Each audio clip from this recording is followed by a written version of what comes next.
Antonio Brown tweeted out that he wants to return to the Steelers and he'll play for free. Any thoughts on that?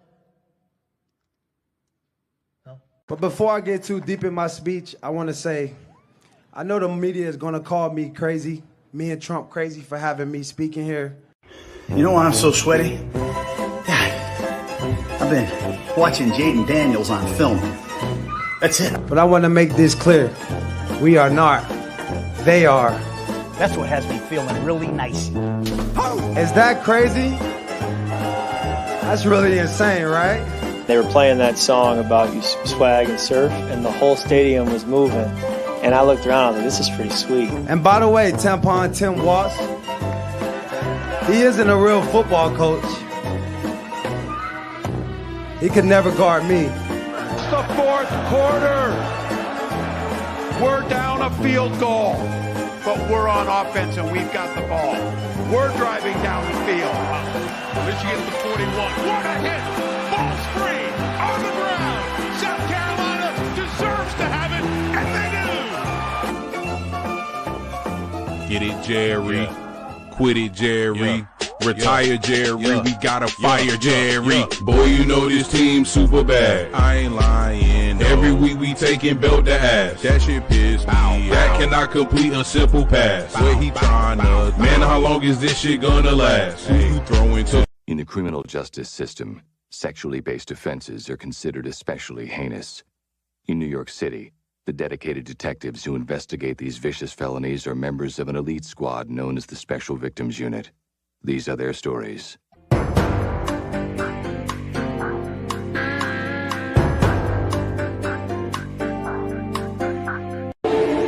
am so happy and grateful that the Lord has blessed me to play in some snow, to be in true football weather in Cleveland, Ohio at Huntington Bank Field today to give him the glory. It's a beautiful day. Sure feels like you're playing in the AFC North. It is. It's magical. Thank you.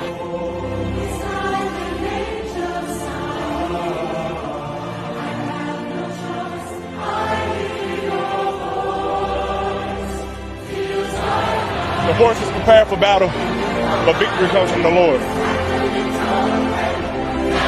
I thank the Lord and I rally the troops because we're about to go to war.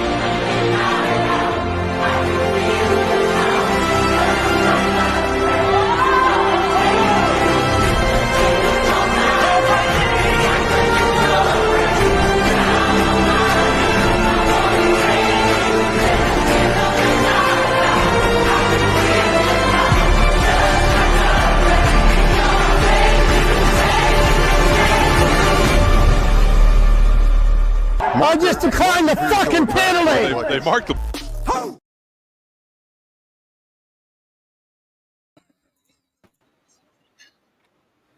I can't get through it. Why is there a random shot of Big Ben in the Jameis Winston Night video?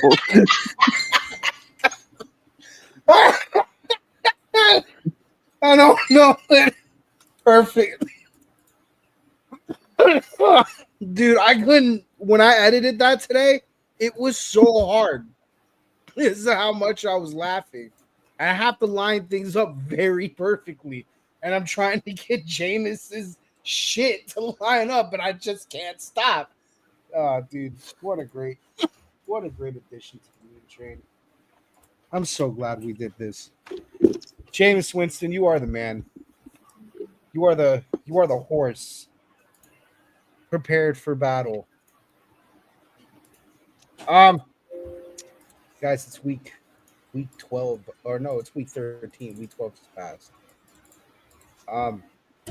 You know how we had which, by the way, I should probably put this up for everybody here. You know how we had this week of no news last week? Yeah, and then week 12 happened, the best week of the fucking year.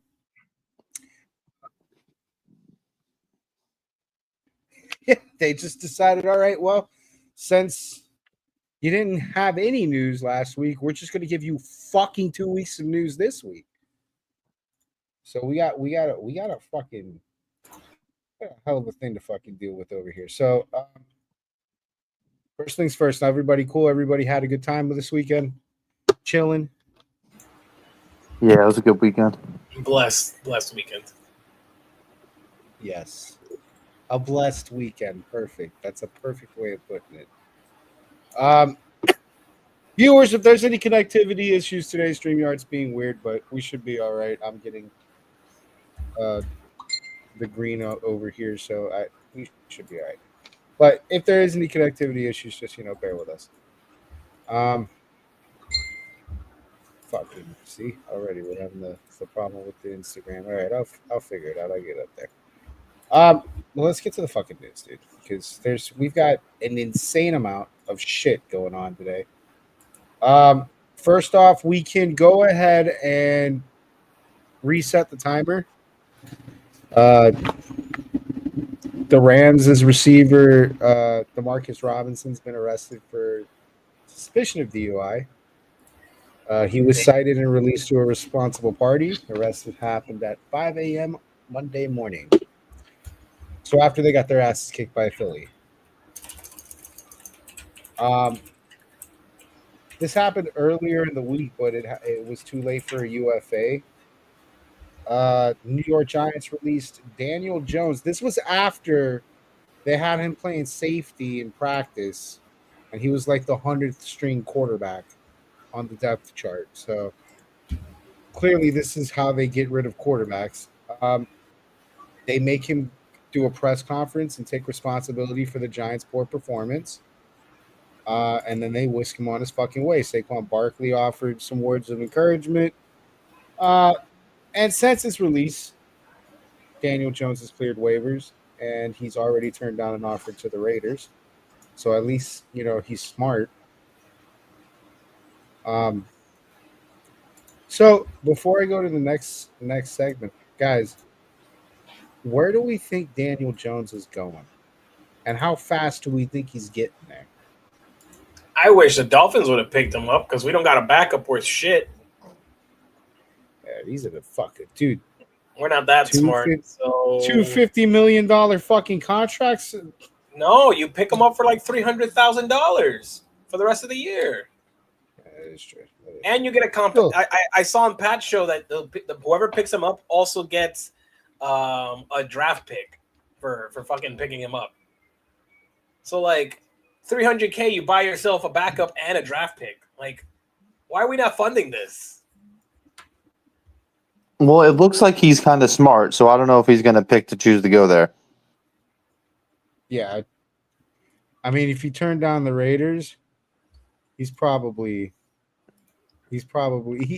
I don't remember Daniel Jones being in concussion protocol. I don't think he got hit that hard. Look, I think Daniel Jones, well, I don't know, he'll go somewhere for a couple months. From what I read, he wants to go to a playoff team, like a real playoff team, because he'll have more time to be with them. But I think Daniel Jones will be one of the next great backup quarterbacks in the NFL for the next 10 plus years. Yes. We will see a total of 4 games from him for the next 10 years. That's what I was scary that you said that because I was predicting that. I think everybody wants the meme to be that Dallas gets him, and I'm fucking praying for that. If Dallas gets him before Thanksgiving, it's too late. He wouldn't even start. It's I'm praying for that, unless they do some Baker Mayfield shit where he's like coming off the plane going into the stadium. All right, but I just don't see Daniel Jones doing that.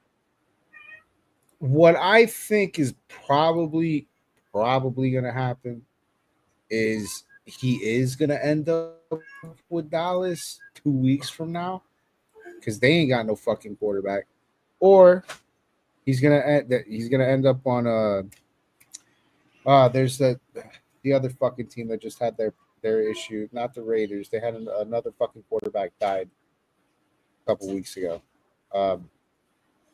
Fuck me. Whatever. I honestly think he's going to Dallas, but there is a shot that he could go to some other fucking fringe fucking team. I just don't see him going to a contender. Think about the contender teams. They kind of all have their quarterbacks for the most part. Like I don't see him getting any kind of fucking contender team. I think he's going to go to a team where their quarterback died. He already turned down the fucking Raiders, so he's pretty much kind of like SOL on a lot of these teams. That's why Dallas seems so fucking interesting to me, even when they were bringing it up for a meme. But I see him maybe starting 3 more fucking weeks or the rest of the season, and then he's going to be the new Sage Rosenfels. I can't give him Ryan Fitzpatrick. I don't think he's that good. No. I think he's the new Sage Rosenfeld. There is one sneaky contender that I think would want him. I think because San Francisco, Brock Purdy's had a tough time staying healthy here the last couple weeks. If you saw how Brandon Allen played this week, you'd want anything besides fucking that. Oh, fucking. There's also, putting him behind Rodgers on the Jets because I don't think Rodgers is going to stay there, and he ain't got to go fucking far. He sits behind Rodgers the rest of the year. Rodgers is probably fucking retiring this year. Yeah, it sounded like it. I was listening to him on McAfee today. Yeah, same. I saw the interview and I was like, he's out. This man's sick of it. He just roped a whole bunch of people into some shit he's about to bail on.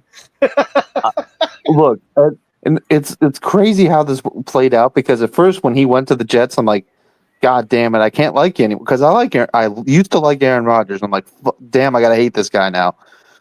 And I'm kind of back to liking him. I like what he did. Yeah, dude. he ruined actually, to be honest with you, he ruined the Jets. Dude, he set them back like 5 years. Yeah. Masterclass. Beautiful tank. Beautiful tanking. There's also, the chances of like a Tennessee, a Cleveland. Although, dude, after what we're going to talk about it, what happened in Cleveland, I wouldn't be looking for any fucking quarterbacks, but there is that possibility he could land in Cleveland. That's kind of a contending team. I mean, not this year, but he just lost a rapist.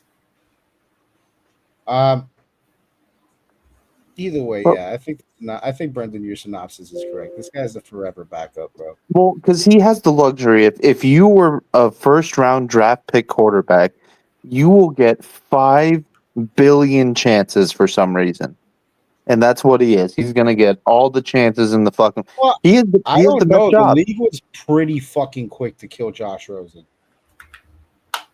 That was a little different. He had some attitude problems. You're out.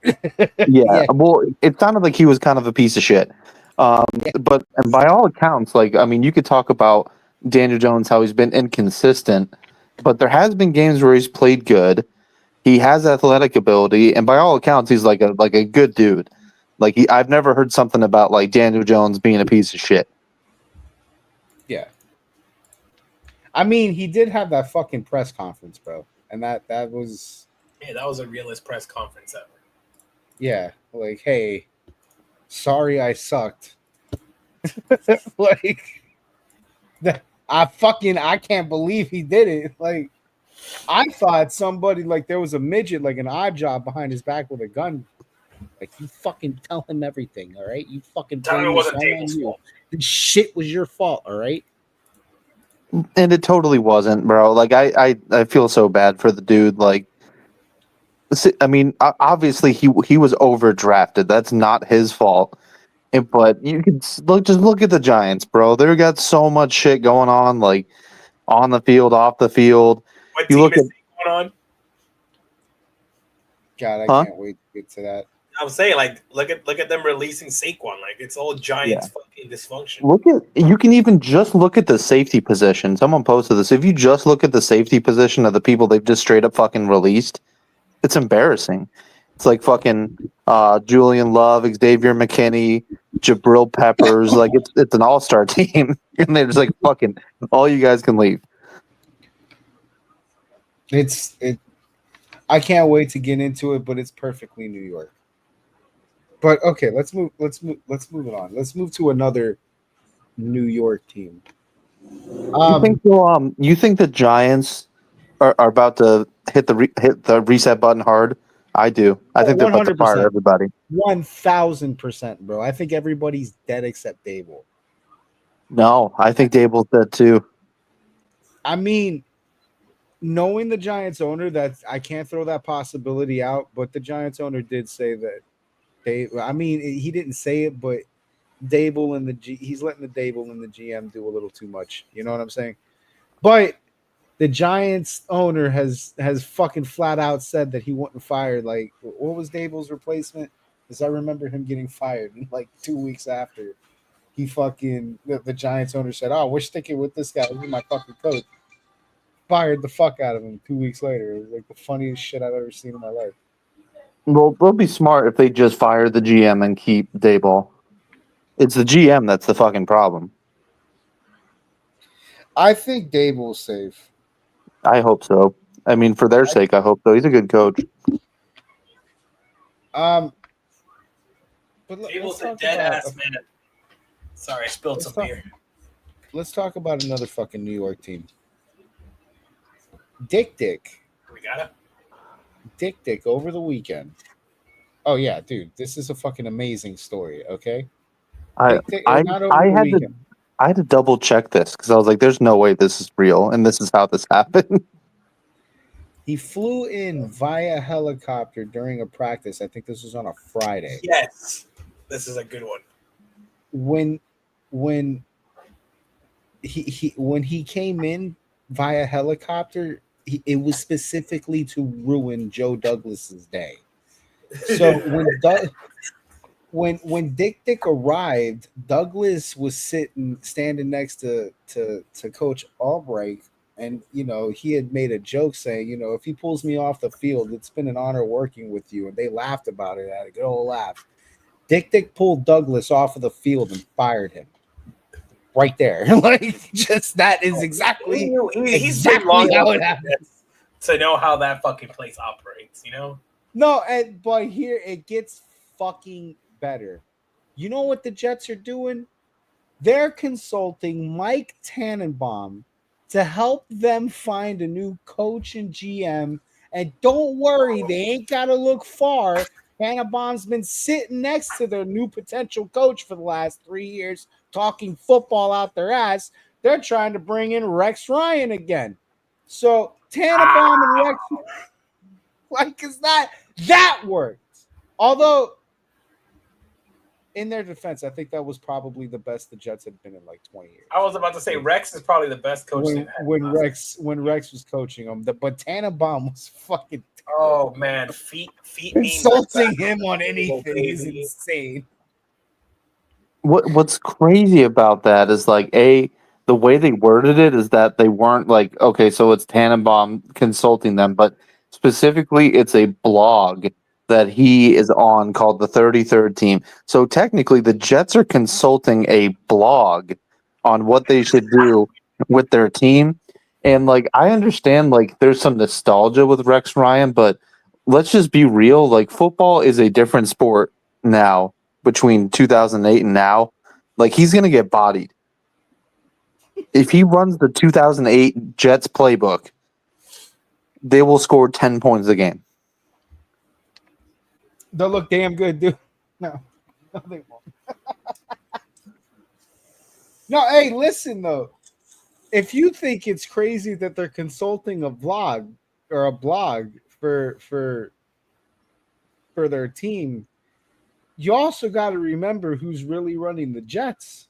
No, Brick Dick. Yeah, Rick Dick. Little 18-year-old Rick Dick, Judy Rick Dick.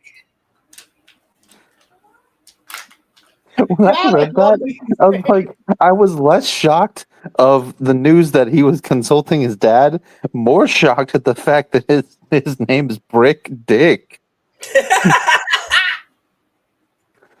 That's like worse than no, not as worse.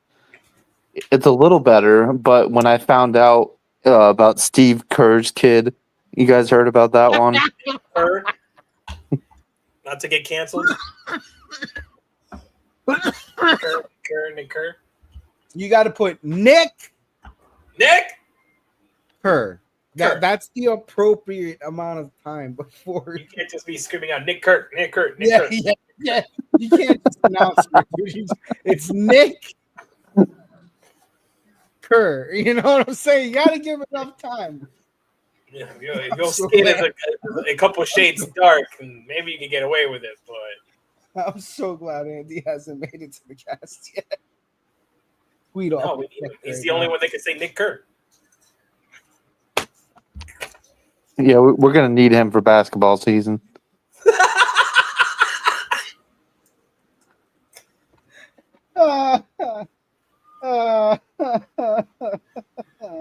Please don't demonetize us. We're so fucked. They're never gonna monetize us to demonetize us. Are you fucking kidding me? Today's UFA is brought you by Dollar Shave Club. Blue Chew, hit me up. I'm gonna need help. Manscaped, if you're out there. Sponsored by Jerry Jones. Blue Chew. Find the best in athletes. So no charges were filed for Lions' Jamison Williams. He was fine. Prosecutors say that his status as a professional athlete definitely did not play into the decision of not issuing a warrant for a request on a concealed weapons charge. You know, that was definitely not because he's a Detroit Lion. Okay? But I agree. No person should be arrested for having a handgun. Period. He made the right call. Another person getting off his case, Tyreek Hill, his detainment case from week 1 was dismissed. Cops didn't bother to show up to court. That probably also didn't have anything to do with the fact that he's a professional athlete. You know, I can confirm that one definitely does not have to do anything with being a professional athlete. Cops in Miami do not show up to court cases. No. But what the cops did is they were eating their fucking lunch together, and they're like, well, he'll do something again in 6 months anyways. You know what? No, probably not wrong. To Tyreek Hill's. Shaq Barrett is applying for reinstatement. Shaq retired earlier this summer. He is currently under the contract with the Miami Dolphins. So that's cool. He'll be right off of the couch just in time to be killed on a line because he's been out of shape. Hopefully he's been at least working out at home. Well, he probably has been before he decided to do it. And that's interesting because it wasn't it was a weird retirement. I felt bad for the dude. His daughter died, and man, that you don't want to be away from your family during all that. I get that 100%, but his heart probably had some time to heal, and like time to go back to work. So, interestingly enough, to round out this crazy news day, Baker Mayfield is suing his dad. Oh, that was another good one, bro. But they did him dirty, bro. They literally took his money and said, we're going to pay our shit off, and we're not going to tell you. I read into it. Yeah, Sam. That was fucked up, bro. Deserves to get sued. Baker did nothing wrong, as always. Lawsuit is for $12 million. And he's not even suing for $12 million is what they basically took from his ass. So, plus lawyer fees and all that crap, but could be going for way more. They fucked him up. It be your own people, man. It be your own people, bro. They just said, hey, you got a big bank account, right? You're going to bail us out. His family's going to bail us out, right, Baker? Brendan, do you got the injuries by chance? Yeah, I do. There's also I'm not sure if you guys were reading into the whole Jabril Peppers thing, but that was fucking interesting. Oh yeah, did he get reinstated? So they they reinstated him because they pushed his court date out till January. But the interesting part I found, and just to rewind, he was originally put on that list because he got charged with apparently alleged domestic violence type situation. And what I found interesting is because he got taken off the list because the court date got pushed, so he could still get suspended, but if he's found guilty. But what I found interesting is that so New England did their own internal thing, and they're gonna play him because Robert Kraft said that if he's guilty of that, he's never gonna play for the team again. And his lawyer said basically like, no, like we have cameras inside of Jabril's house, and the whole thing's fabricated. Nice. God damn. So nice. I'm not speculating, not saying he's right or she's right or I don't know what happened, but I'm just saying, bro. There's video footage. Yeah, so let's get to the injuries. There was deaths. There was a few. There's some sad shit going on right now. So the Texans, Jalen Petrie, their safety, he's supposed to miss multiple weeks. He tore his pec. Devontae Smith was out last week with a hamstring injury. He's still questionable. The really sad one is the Eagles defensive end Brandon Graham suffered a torn tricep, and he's going to miss the rest of the year. And that's really sad because he openly said during the summer that this would be his last season playing football. So what a shitty way to go out. Brutal. What happened to Dobbins? He got hurt Monday night. Was that serious? They said it was a knee injury. He didn't come back. I think that was just him paying tribute to the Ravens by doing something that he normally does in Baltimore. Yeah, I saw him on the list here, but there's no news about whatever MRIs or anything yet. So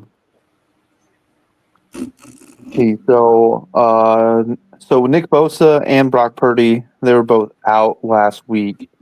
They're both practicing again, so it looks like they're going to come back. Let's see, Dak, they finally did his surgery, so he's officially out for the rest of the year. Hollywood Brown, he's getting close to returning for the Chiefs. Also, Isaiah Pacheco has started practicing again. So he should be back. He's been sitting on my fucking IR since week 1, so just in time for the fantasy playoff. Because I thought he was coming back this week, but I guess they waited one more week on him. Yeah, it's still unclear. I'm not going to start him this week just because he's probably going to be on a pitch count on Friday because it's a short week. But unless I'm missing anything, those were really the big ones that I saw.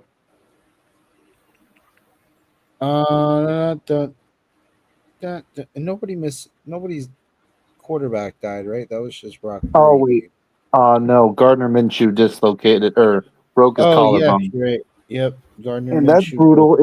If you were relying on a Brock Bowers or if you were streaming Jacoby Brissett, they might be dead now, all of them, because I think there's a good chance we're either going to have Desmond Ridder or Aiden O'Connell for the rest of the Raiders season. Ouchie, kabibble. It's fucking terrible, bro. Yeah. Like the Raiders needed any more problems. I was actually hoping to see that Raiders Chiefs game with Minshew and hope that some bullshit Minshew mania was gonna happen, but guess we won't get that. No, and I hate that he got injured. I like Minshew, but this is the best thing long term for the Raiders. Lose out and draft Shedeur.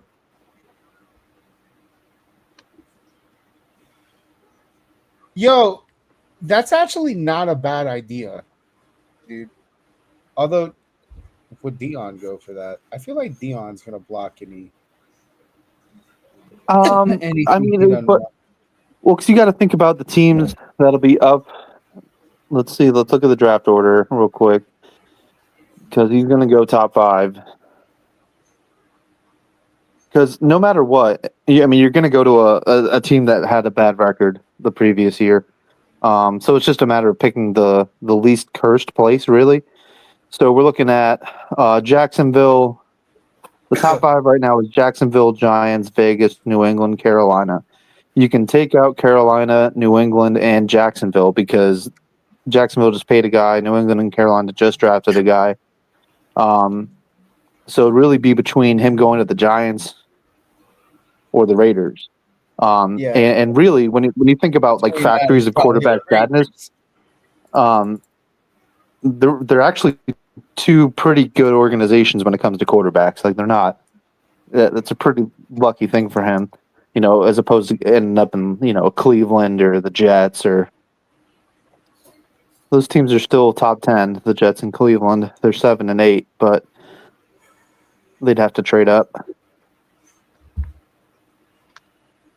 Are you guys ready for the game of the week?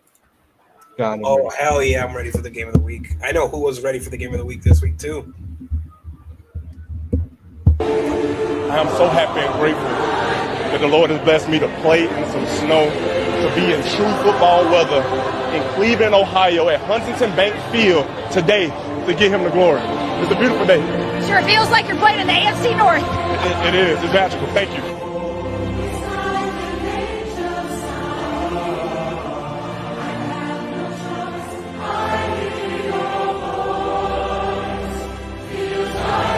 The horse is prepared for battle, but victory comes from the Lord.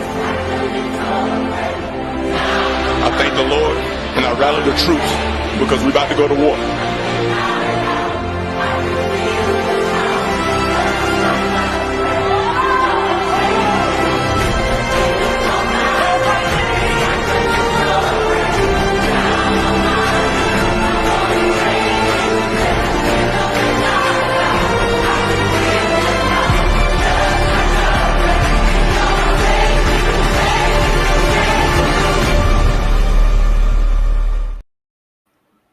Holy He got that dog in him. He got that dog in him.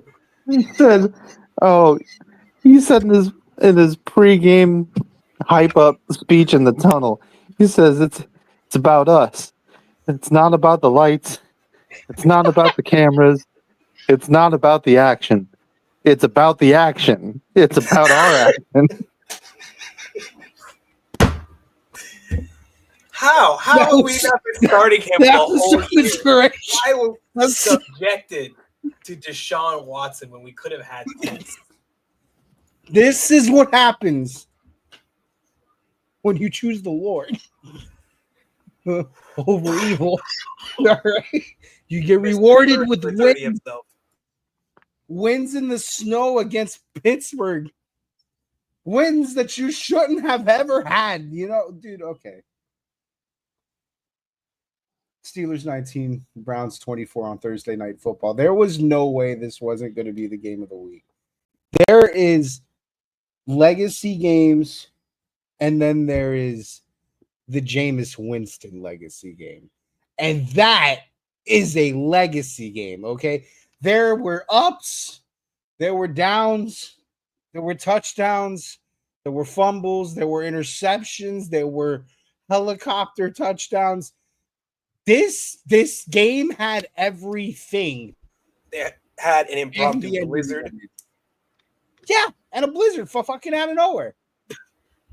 That game started with a green field. And it ended with Amazon having to fucking impose the lines and the fuck, which I thought was pretty cool, by the way.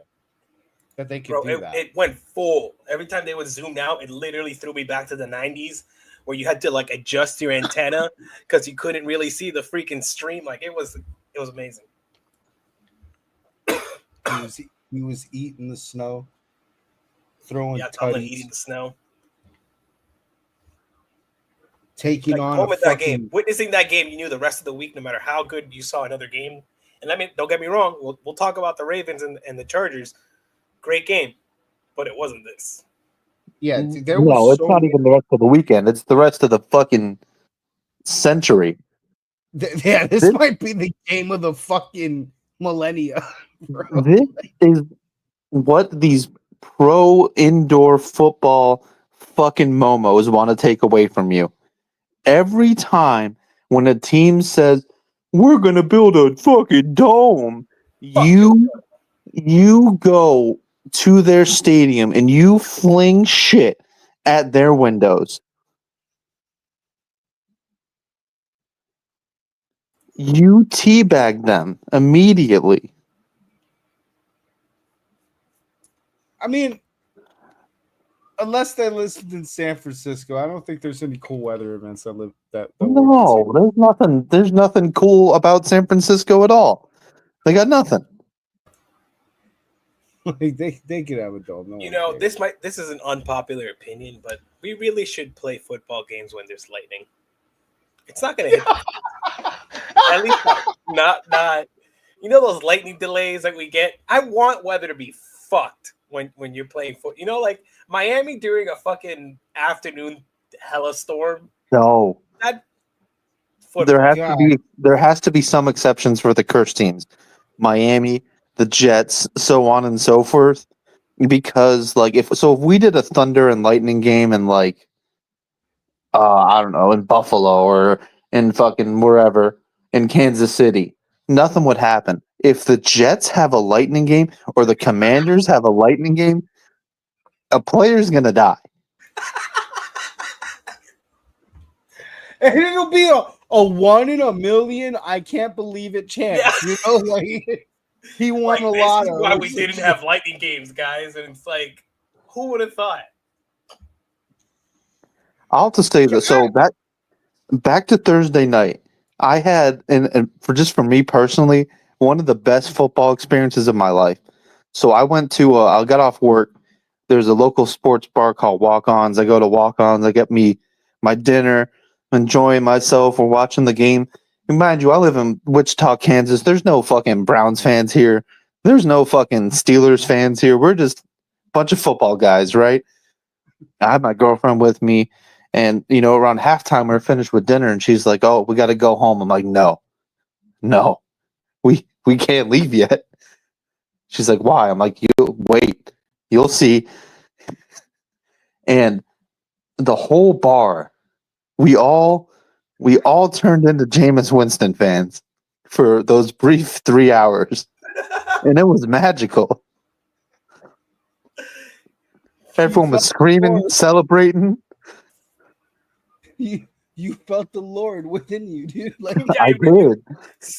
It was a spiritual experience for Jameis all of us. Winston in 1 3-hour period on a Thursday night did more for Christianity than Joel Osteen in his life.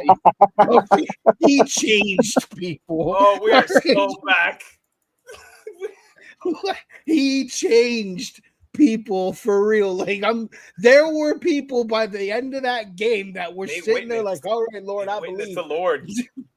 Most of those people, by the way, were in Cleveland, Ohio, but like, all right, Lord, I believe. I get it now. Like, like that. Jesus fuck, bro.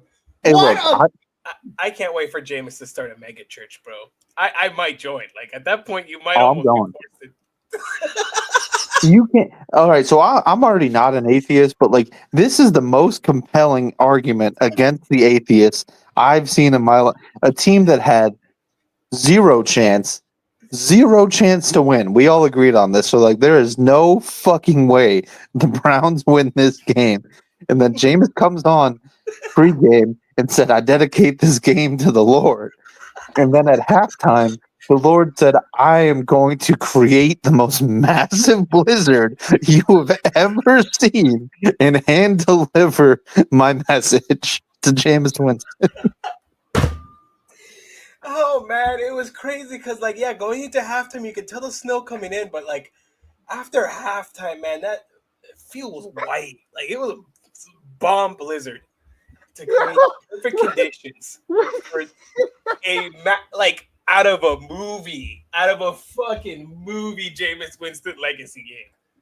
And like before the game, he's so happy. He's like a little kid. He's like, I've been blessed to play in the snow. I'm from Alabama. I've never played in the snow.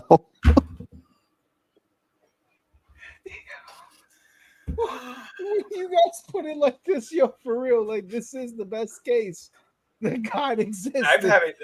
No pastor got anything on Jameis. He just put the world on notice. Like halftime, they were down, right? They were down at the half. And the snow was like not totally in yet. It was just whatever. But Jameis was like, all right, that's cool. We're going into the half. We're feeling happy.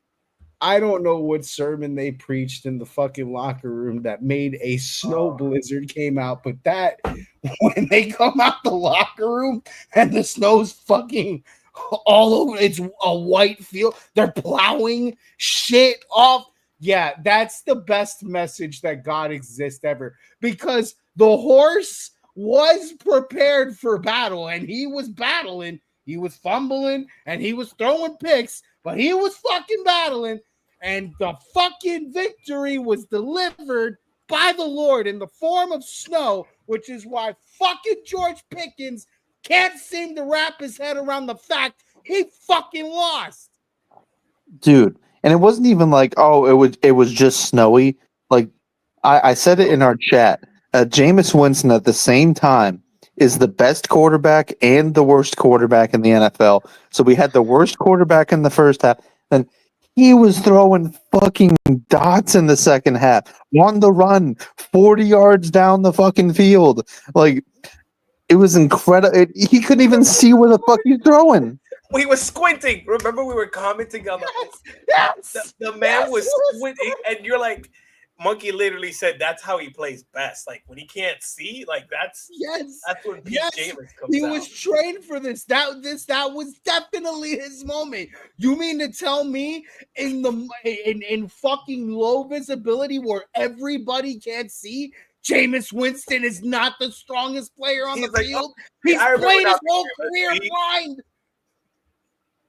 Yo, Jameis was like, I was born for this. Like, he turned into Bane. You adapted to the darkness. I was molded by it. and he knew it was coming, man. The Lord sent him a vision. Like, look at my picture tonight. That's from the pregame interview. Look at that face, bro. He knew. The Lord told him. He knew what was about to happen. We didn't. That was a magical journey, dude. This game, I'm sorry, bro. If you didn't watch a Thursday night football game, which you missed the season, you missed the entire season.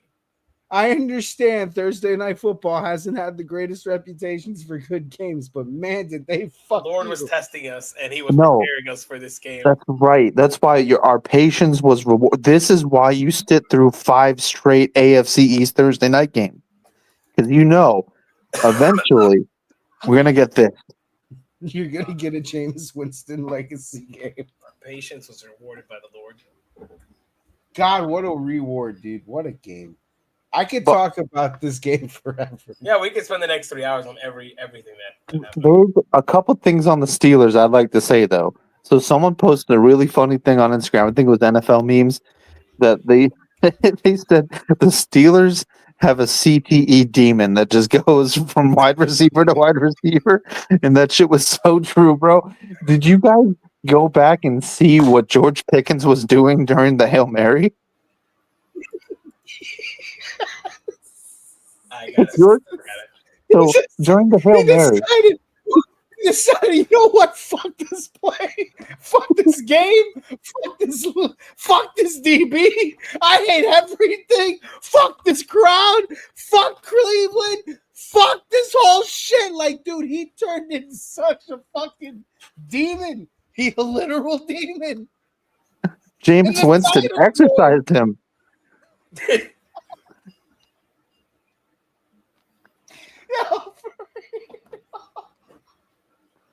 He didn't even try on the play.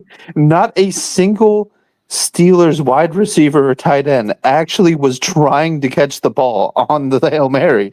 I've never seen that before in my life. They're all like either just standing there and then. Oh my god! Okay, I just saw it. Oh yeah, I do remember seeing this. George Pickens is literally fighting the guy. Street brawl. So then he was fighting with like fans. It was crazy. For the viewer that didn't see this play, they go for a Hail Mary, and George Pickens, their star receiver, the guy with the highest probability to catch a Hail Mary on the entirety of the roster, just to let you know the mathematics of the situation, decides after the ball is hiked, you know what? Fuck this play. I don't give a fuck about this play. I hate this DB covering me. We're fighting. So they get to the end zone, and then they just start fucking fighting. Like the DB does not know that he was supposed to be fighting. So he's just as confused as everybody else in the stadium about why George Pickens on the Hail Mary play is fighting a guy. The guy that he's fighting is just as confused as you. Don't worry, it gets in more confusing because by the time the play is well over, the ball had been dead for a while. George Pickens is still not stopped fighting. This time, he's in the stands fighting fans and security guards. George Pickens, in 30 seconds, lost his fucking mind. And he didn't get it back when he got back into the locker room. He was blaming the weather. So, like, oh my God. Jameis Winston completely ruined Pittsburgh. I don't know what demons they had, but Jameis fucking exercised all of them by the end of the night. That's what the fuck. And nobody else, by the way, you're right. When you go back on the play, because you got to go back on it a couple of times, the George Pickens thing is pretty fucking distracting. But no one else on the play was really trying to make the play happen. I think everybody just saw George Pickens fight a guy and go, oh, well, this play's dead. Fuck this. Game's over. Hope they don't pick it. Like, oh my God. 7-2 Steelers. Mike Tomlin didn't know what the fuck was going on. And he's running this circus. Like, I don't blame him. Hey, let's look at the bright side, okay? What's the Steelers record right now, right? 7-2? 7-3. 7-3. Who the fuck had the Steelers at 7-3 at this point in the season? This is Mike Tomlin bullshit. So here's what's gonna happen, guys. They're gonna lose like their next 4 games, you know, and then win maybe like 1 at the end. They're gonna finish 9-8, and Tomlin will be over fucking 500. Like this is classic Steeler football. It's just beginning. Andy, did you feel the Lord on Thursday night? Did you feel his gracious embrace when you watched Thursday Night Football? Did it make you feel any better about your day? Yep. Knowing that James, I'm gonna tell you why. The same guy you were talking about, Mr. NFL young boy, aka the Crash Out King. I mean, think about it. Look at the guy he named himself after. Where he at right now? In jail. Why? For crashing the fuck out. Who? Pickens? Yeah. Who was he trying to be? What was his nickname? NFL young boy. Oh, okay. The NBA. Oh, yeah. That's so stupid. Goddamn George Pickens, man. That's the kind of guy that blames the weather on why he sucked. Yep. That's the guy. That's the kind of guy that does So that. all I'm saying is this is a weather, freaking you telling blame God, AB. blame James. Think about it. AB took that one hit as a Steeler, and it all went downhill from there. All right. We're just seeing history repeat itself. No, it's what before you it's hopped like in. Before you hopped in, we talked about the Steelers having a CTE demon. Exactly. See, I concur. There is definitely a CTE demon on that field, bro. There is, and Jameis Winston sensed it, and he prayed to the Lord. He said, "Lord, deliver me a blizzard, so I can exorcise this demon." It's because, deliver me way, from this evil and get me some crab legs. Because Jameis Winston is the one to do that. No one else can. That's why Jameis Winston's kind of like a prophet, because Jameis has a certain type of CTE.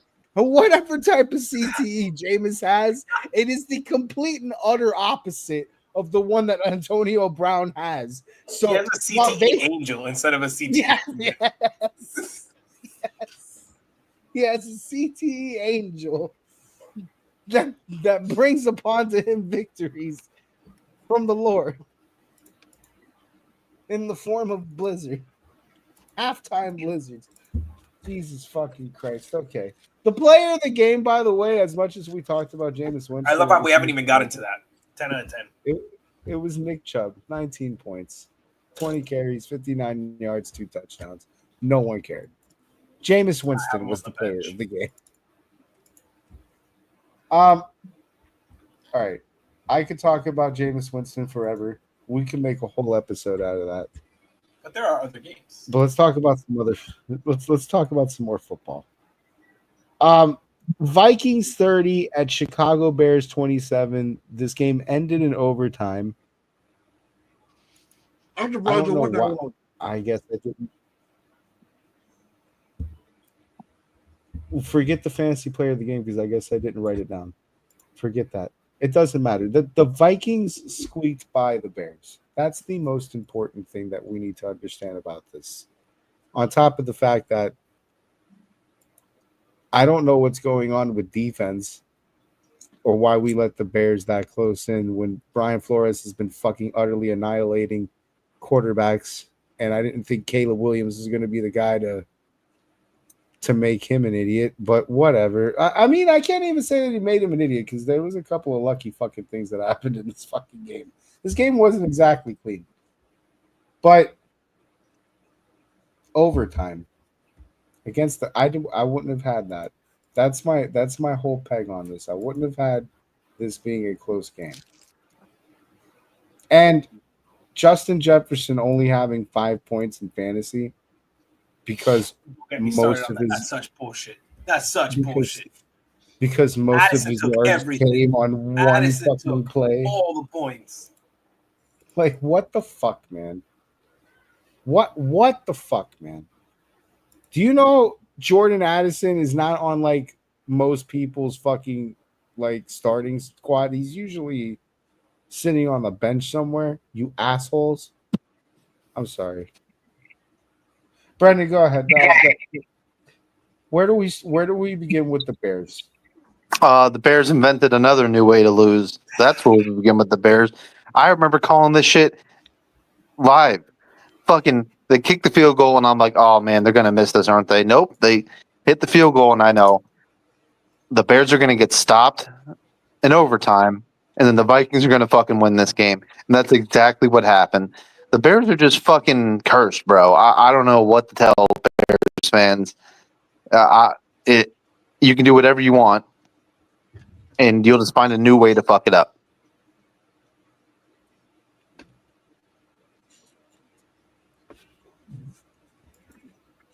And also, someone on that coaching staff needs to go to Caleb Williams. Yeah. Tell what? Caleb what? Well, sorry. The fucking StreamYard sucks, bro. The delay is terrible. They need to go and tell him that you can't just hold on the ball for 10 fucking seconds every play. Oh, yeah. Yeah, this ain't college. Yo, for real. Actually, for real, like, do these guys know that doesn't work? He's not the only quarterback he clearly that doesn't. He hasn't gotten that yet. Yeah, Jaden Daniels holds the ball fucking forever too, though. Well, they're both rookies. They might grow out of it. Like, yeah, but you would think like we're preparing these kids for the NFL. Why are we holding the ball for that long? Like they are also on the Bears and the Commies. They're really not excellence, and coaching is really not on their repertoire. You know, they're doing their best. Are they? Are they really? No. I mean, the Commies are definitely fraudulent, and the Bears are the Bears. So take that for what it is. By the way, the fantasy player of the game was Jordan Addison. It's 30 points. I bet he fucking was. Sitting on my fucking bench. 162 yards, 1 touchdown. So, fucking. I don't know. I shouldn't have had this game this close. Bears really should have won this game, but they find amazing ways to fuck things up. I don't know. This was kind of scary for the Vikings though. What the fuck went wrong here? Like why was fucking first off, why was Jefferson so quiet? But why was the defense so wimpy this week? Because it didn't feel like it was the regular 0 kill fucking Caleb Williams defense that Brian Flores has been doing to quarterbacks. Like I didn't have that pegged this week. Well, it's a division game. Start off with that. And the Bears, for as much as they have their problems, their defense is phenomenal. They're top 5 in most categories, so I wouldn't be too concerned. True. With the Vikings offense. I mean, the Vikings offense still went off. It just was not with Jefferson. Yeah, it was Addison, but that defense allowing fucking Caleb to score 27 fucking almost won the game, too. If they, if they're not the Bears. Anyway, let's move on. The Cowboys won a game. Did you guys know that? And the dumbest way possible, bro. No. Yeah, because Washington putting the special in special teams completely gave that game away. And what was it, 7 minutes? Like, That's funny. I was over in the Bahamas and had a whole family that was all Washington fans because they were literally wearing Washington shirts and shit. And just watched them curse up the storm. Like, meanwhile, I'm just in the back eating my cock footers. Like, that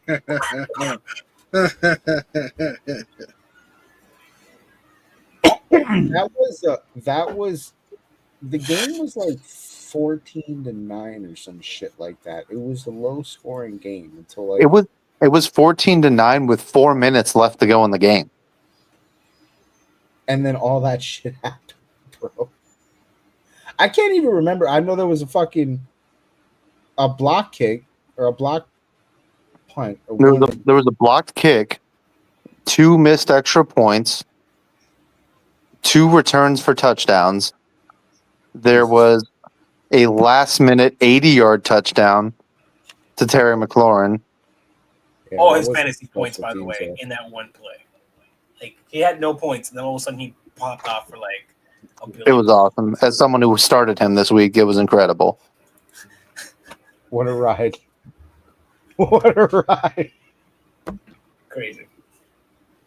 Look, I don't even view this game as the Cowboys winning it at all. At all. This is why I was so early on calling the Commanders frauds, because this is a Cliff Kingsbury organization. All right, this is a Cliff Kingsbury offense, and everyone thought this was a Kyler Murray thing when he was in Arizona. No, bullshit. This is what they do every year with Cliff Kingsbury. They start off rocket fucking hot for like 6 games, 7 games, and then they crater. And everyone was, oh my God, Jaden Daniels is football Jesus. Like, nah, bro, just wait. Here it comes. Bro, this was the same defense that Derek Carr put a 50 burger on, and they couldn't do shit the whole game, besides one random 80-yard play that really was just Terry McLaurin being a god. Being scary Terry. But fucking the special teams really killed them, dude. The special team. This is why that fucking side of the ball is so important. Everybody fucking sandbags it until this shit happens. You guys know 2010 Chargers didn't fucking make the playoffs. They had the best offense and defense in the league that year. They didn't make the playoffs because of special teams fucking them every fucking game. This is a grand example of that. This should have been a loss for Dallas. Insane. Okay. By the way, Jaden Daniels was the player of the game with 32 points. Because he ran one in. Absolutely, he had 74 yards rushing. Fuck. He went 25 for 38, 275 yards, and 2 touchdowns there too. So I mean, he had a great game, just different.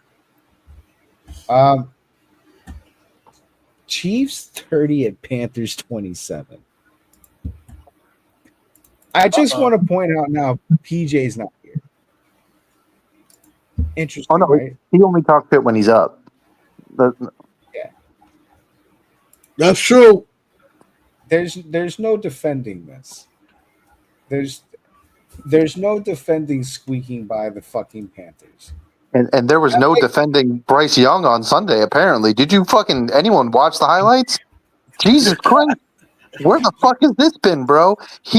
I don't know what possessed him. The same thing that possessed Jameis Winston, apparently, because he looked like everything he was at Alabama. It was insane. The scriptwriter said, we're just going to move all the QB points to all the guys that are about to get fired, if they didn't get fired yet. Sorry, Mac Jones. No, fuck it. He did. He played a fucking good game, and that speaks to, like, oh my God. Where is Kansas City's pressure?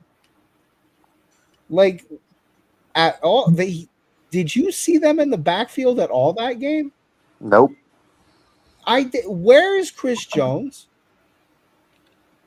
Why is he not Sunday off? Why is he not penetrating Carolina's fucking offensive line? That has to be the easiest thing to penetrate since Hooker's in Amsterdam. Like, you gotta be kidding me. There's no fucking way. I think that he was in the backfield twice, and the ball was well gone by that point. There's no pressure for this kid. No wonder he looked like he was from Alabama. And then he was getting whatever he wanted downfield too. So on top of the fucking pressure being bad, the coverage wasn't great either.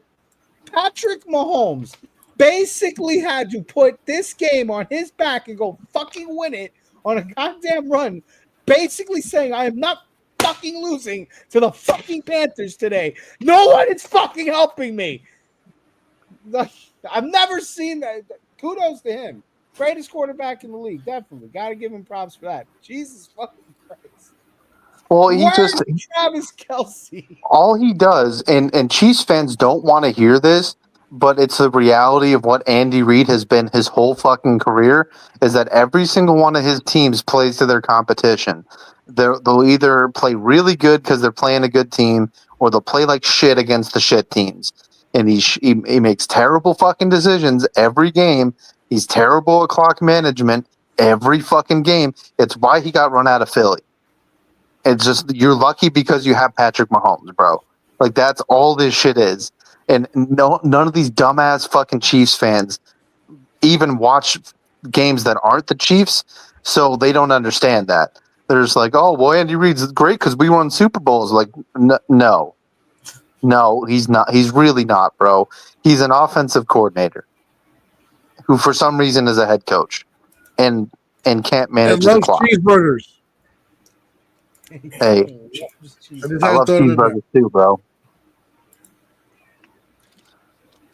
He also has a lot of great cosplay going on. Did you see the fucking guy in the stands this week? Like, that was pretty dead on, dude. Like, he even had the Bose fucking headphones. Like, that's an expensive fucking cosplay. It's pretty on point. Yeah. So No surprise here. The fantasy player of the game was Mahomes because the entirety of his. I'll get to it when I get to the fantasy leaders, but no one was helping this man except for like one guy. 5 carries, 60 yards, 60 yards. One of those fucking like one of his carries was the majority of that. 27 for 37, 269 yards, 3 touchdowns. God effort to beat the Panthers. To stave off the Panthers. Titans 32, Texans 27. I had a big debate, Charles. I had a big debate with Brendan this morning. All right. Because you mentioned the game, and we're going to talk about that game, don't worry. But you mentioned the game, and I was having a problem on what I wanted to put as the last highlight game because it was going to be that game or this one that we're about to talk about. And after the week we've had, it just felt improper to not highlight a CJ or a Dan Orlovsky remix, a CJ Orlovsky. You know, like that's beautiful. That is it, and he did it to end the game. Yep. Yes. And it wasn't like even like he didn't even like not try to hit that boundary. He fucking went out there. Like he's the fuck are you doing? Did you see D'Amico Ryan's face?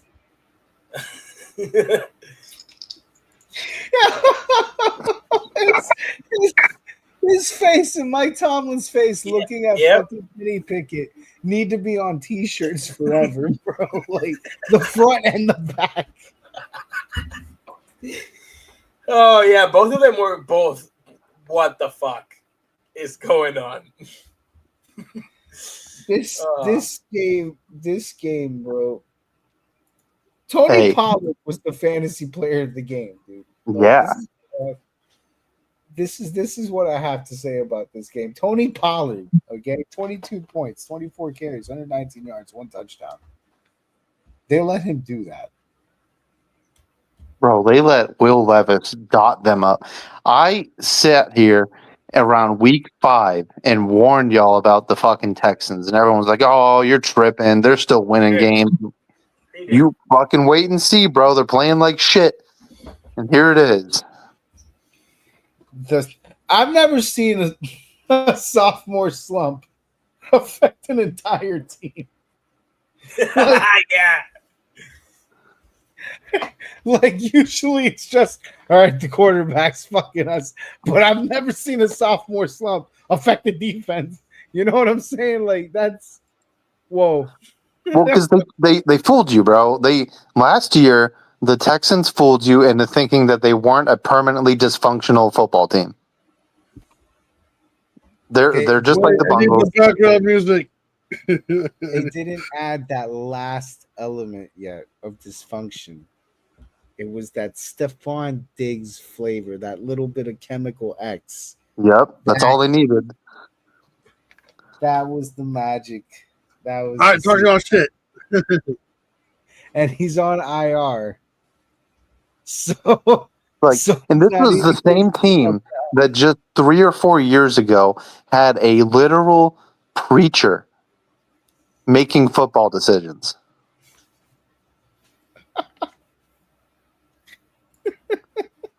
With no football background. Probably preaching. Somewhere preaching. He's with Jameis. There you go. I wouldn't put it past that. It probably is with Jameis right now. Probably Jameis is got the football experience. Personal preacher talking to him about the Lord at halftime. And don't get me wrong, like I like CJ Stroud. He's nice. He's a good player, bro. But like, I thought they were so overrated coming into this year. People were talking about, oh, this is a team that's going to go to the AFC Championship. I'm like, no fucking way. They need to learn from this. They need to be bloodied. They need to be beaten. They need to be battle tested. Yeah, and that's how you do that. You think they'll be better next year? Yeah. Bro, it's just people, for some reason, people think the fucking football is the NBA now, and they think like you can just fix everything in 1 or 2 years. And that's not the circle of life in the NFL, dude. You got to die first, and then you live. It's not you live and then you die. Yeah, the Rams kind of did. I know that may have not made sense to the regular viewer. Say it. The Rams kind of built everything in a single year. Well, no, though, because you got to go back. So people think that, but like go back to when they drafted Jared Goff. So they draft Jared Goff. They're a wild card team. Or after 2 years, they're a wild card team. Then they get bounced. And then they finally, they get Aaron Donald. They build up the defense. They make it to a Super Bowl, and then they lose the Super Bowl. And then they make the trade to get Stafford, and then they get Cup, Jalen Ramsey, and then they finally win the Super Bowl. And then think about Detroit. Like this rebuild in Detroit's going back 5-6 years now. No, Detroit's been at it for a while for sure. Ever since they finished that they had the 0-16 season, right? They nothing. Then they started the next year pretty shit, but they were drafting, and then they figured it out. Almost made the playoffs that second year, and now last 2 years ago, fucking rolling. Yeah, they just missed the wild card, and then this past year they make it to the NFC Championship. They lose, they get better, and now they're the Super Bowl favorite. I don't know, people can disagree with that, but they're clearly the best team. Facts. I think they're the Super Bowl favorite. I think they're definitely multiple times on this broadcast. I have said that team Super Bowl. They're probably going. They did it because they did it right. They built their team long term. They didn't just say fuck the picks and tank the team and fucking, we're gonna just try to fix the shit in 1 year. They said they hired Dan Campbell. Dan Campbell has like 2 or 3 shit seasons in a row, and they're like, no, this is our guy. We're just gonna keep getting players, keep getting better. That's why the dumb organizations keep being the dumb ones, because they hire a fucking coach and then they fire him after a year. Then they get the next fucking guy and they fire him after a year, and it's just a never-ending circle of suck. It's perpetually trying to win a lottery. All right, so I'm gonna go over the other scores. Stop me when you want to talk about the game. I'm pretty sure we're going to talk about this one. Baltimore 30, Chargers 23. Yeah. Say again? It was a good game, but it just shows you the fucking level of difference between a team like Baltimore and the Chargers. The Chargers got a good record. They'll be a playoff team, but they're just not at that level. But you have to give kudos to fucking Harbaugh, bro. He turned that shit around in 1 year. That's fucking fourth down call. Balls. Nuts. And they still fucked it up. Balls. I got a question. What the fuck does John Harbaugh do to look younger than Jim? Because isn't he the older brother? I think he is, but I don't think they're that far apart. Okay, but they definitely look that far apart. Yeah. I mean, Jim one of us looks very, very much older than the other, to be honest. I saw a picture of these two next to each other. They could have passed for father and son, my guy. Like, that look like dad and grandpa right there. John, yeah, they're 3 years apart, and Jim is the younger brother. Yeah. Jim looks like he's like 15 years older than John. Well, Jim's been going through battles, bro. Jim's been in Baltimore for forever. Yeah. And then he go to Baltimore after like Michigan, or was that his brother? No, John. Jim went to Michigan. John's been in Baltimore forever. Yeah. Winning Super Bowls and shit. Beating his younger brother whenever he sees him on an NFL team. Just beating him too. Just beating him. But all right. Yeah, I just want to know if you guys knew what the fucking like the secret was, or maybe he's like drinking goat blood or something. I don't know. New England 15, Miami 34. You know what? I'm gonna go look into this for investigative purposes and have something hilarious to say in about 5 minutes. Continue. What the New England 15, Miami 35, the 34. I'm gonna move from that. You want to research and come back to it? Was that what you were saying? Okay. Like how the fuck do you look? Oh, like for instance, like me and my brother, we look the same fucking age. You know what I mean? Oh my god, we're 3 years apart. Wait till you're 62. Like we both look like we're in our fucking 30s. You know what I mean? Well, early 30s. You know what I mean? Yeah, man, you gotta understand, black don't crack. That shit stays forever, bro. They stay young forever. They've got the potion. And apparently, I guess John's invited to the barbecue because he's definitely got the potion too. Anyway, New England 15, Miami 34, Detroit 24, Indy 6, Tampa Bay 30, Giants 7. Italiano touchdown. He was very aggressive with the Italian gestures. He was flinging those. Baker, dude. And then they panned to DeVito on the sideline immediately after, and he's like, "What the fuck did I do?" I'm just a guy, man. What? I didn't fucking do anything. Get out of here. How about fucking the rookie Neighbors?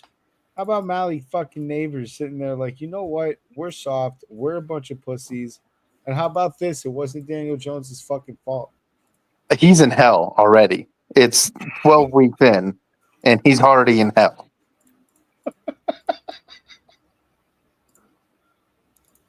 I'm gonna get to it later, but brother, he's sounding like he's well seasoned to me. Yeah. Oh shit. Well, it's all right. He'll have Cam Ward next year. Yo, that'll be fun. All right, I think I got it. I think I know. I think I know it. I think I found the answer. All right, I think Jim looks older than John because Jim's wife is hot and probably drives him up the fucking wall.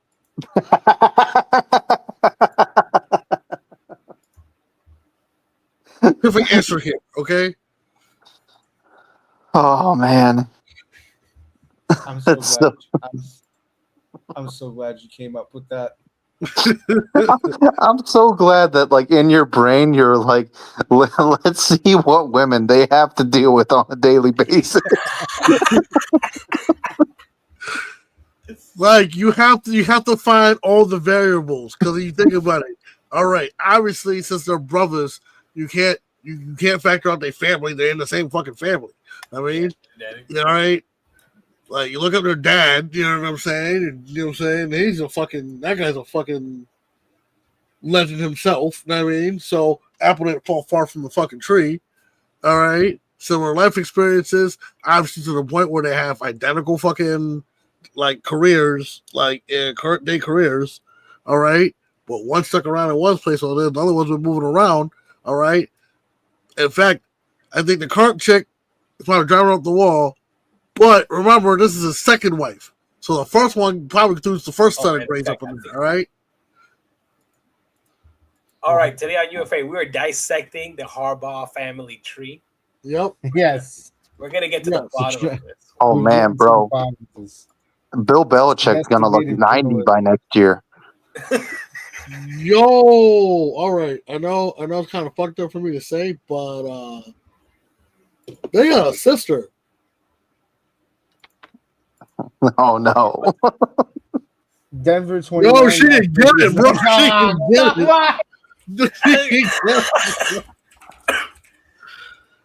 All jokes aside, yo, much respect. You know what I'm saying? I tried to say it. Denver 29, Las Vegas 19. San Francisco 10, Green Bay 30. Oh wait, Yo, hold she up. married to the fucking basketball coach for University of Georgia. Hey, she's 49, bro. She can still get it. You know what I'm saying? Would. Arizona 6. No, wait. I gotta Seattle talk about. 16. We gotta talk about Denver for a second. All right, let's go. Yo, how funny is it that we spent like 6 months of the draft talking about how Caleb Williams and fucking Jaden Daniels are gods, just for Bo Nix to outplay both of them? Yeah, what the fuck? Where did Bo Nix come from? Weren't we clowning him at the beginning of the season? You know what? You know why? Because Bo Nix is the fulfillment of the prophecy that people mistook for Tim Tebow. He might be, but I did call this during our draft coverage. I said Bo Nix will have the best rookie year, but he will not be the best quarterback at all of them. It's because Bo Nix was in college for 20 fucking years. He's played a lot of football. I feel like You're not wrong. I should have took that life path. yeah, for real. And but I'm not trying to put this evil on you, Bo Nix. I'm just making an observation that he's got a real rookie year Mac Jones vibe right now. We'll have to see next season.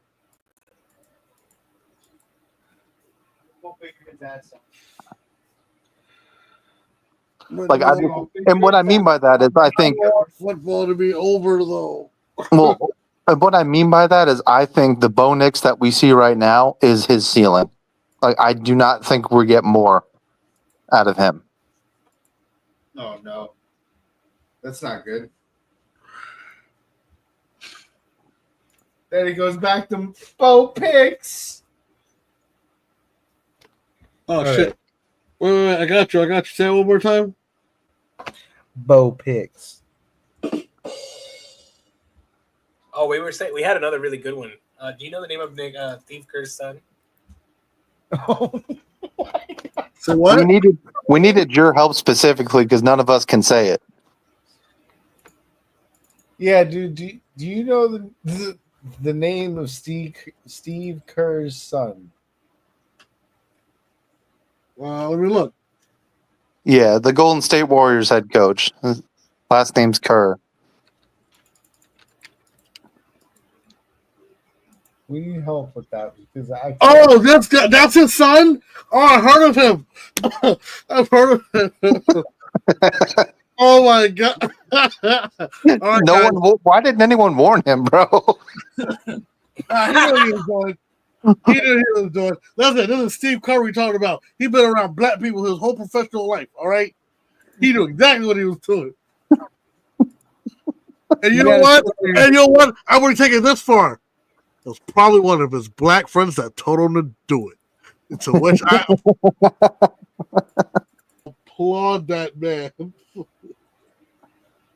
And his name was Uncle Rocky. Give it up for Steve Kerr and his son Nick. His son Nick. Good one. That was a smooth way to avoid that. I was doing Nick Kerr. I felt like a good long pause in between those two words. Like Nick, the son of Kerr. You got to say Nicholas. You got to do the full name. You got to do Nicholas Kerr. Oh, Nicholas Kerr. Nicholas Kerr. There you go. Because if you go Nick, pause. Kerr.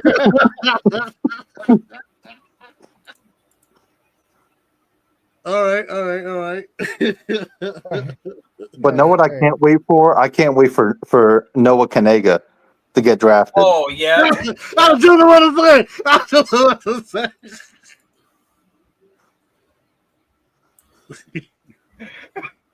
There's another one too. There's someone with a similar last name, and you can't write this. He plays like he's a quarterback, and he plays like D3 football. I can't remember his name, but it has the same effect, you know.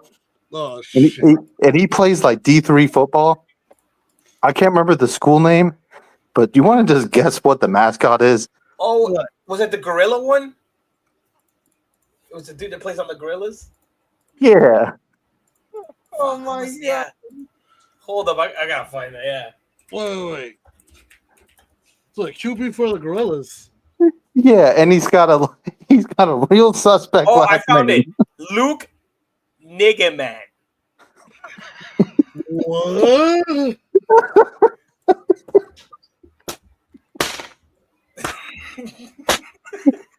And there's Instagram highlights of him, and he's like a Russian quarterback, and he's a white dude, and he'll do like a read option. Oh shit! He'll do a read option. He'll score in them. And what was his last name again, Charles? Nigga man. Yeah, so the commentator will be like touchdown gorillas.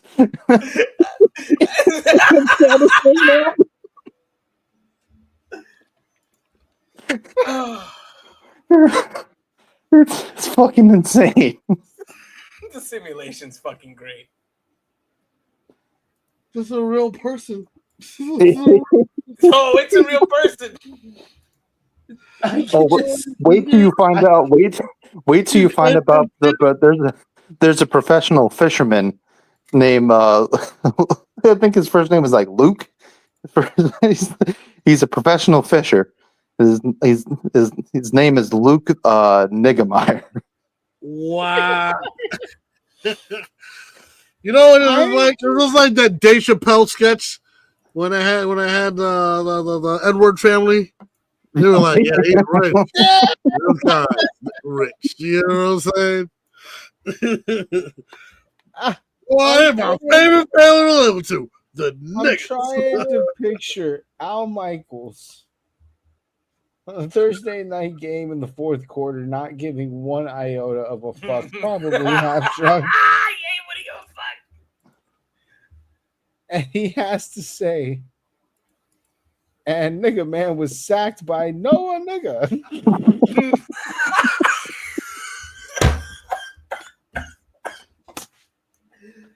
Hey, look, I know you NFL owners conspire together all the time. You guys all need to conspire to get all the suspect name people into the NFL immediately.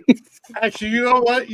If you think about it, you know who'd actually this would be revenge against if they had a bunch of guys with suspect names like that playing football in the same game. Because make sure one of those broadcasters is Tom Brady.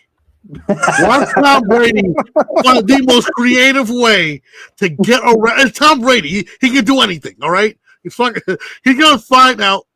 He's gonna be like, yeah, man. So they're here in the secondary, man. What kind of players are you going to need to go ahead and penetrate the offensive line? Goes, oh, don't worry, I know a nigga. And dude, it'll be his Hall of Fame broadcast moment. He'll have done it. It'll be his Jameis Winston Snow game of broadcast. This will be like with the frozen tundra on Lambdow Field moment. All right. Tom Brady, steely-eyed, in front of a news camera, live on air, found a way to do what no other white man could. Why he's the GOAT, bro. That's what Al Michaels would have said to fucking Troy Aikman. Because that's why he's the GOAT, bro. Oh, fuck, dude. Laughing gave me a cramp in the side so hard. I like how that's how we ended up. We ended up there from talking about Bo Nix somehow. I love this show. Yes. All right. San Francisco 10, Green Bay 38. Arizona 6, Seattle 16.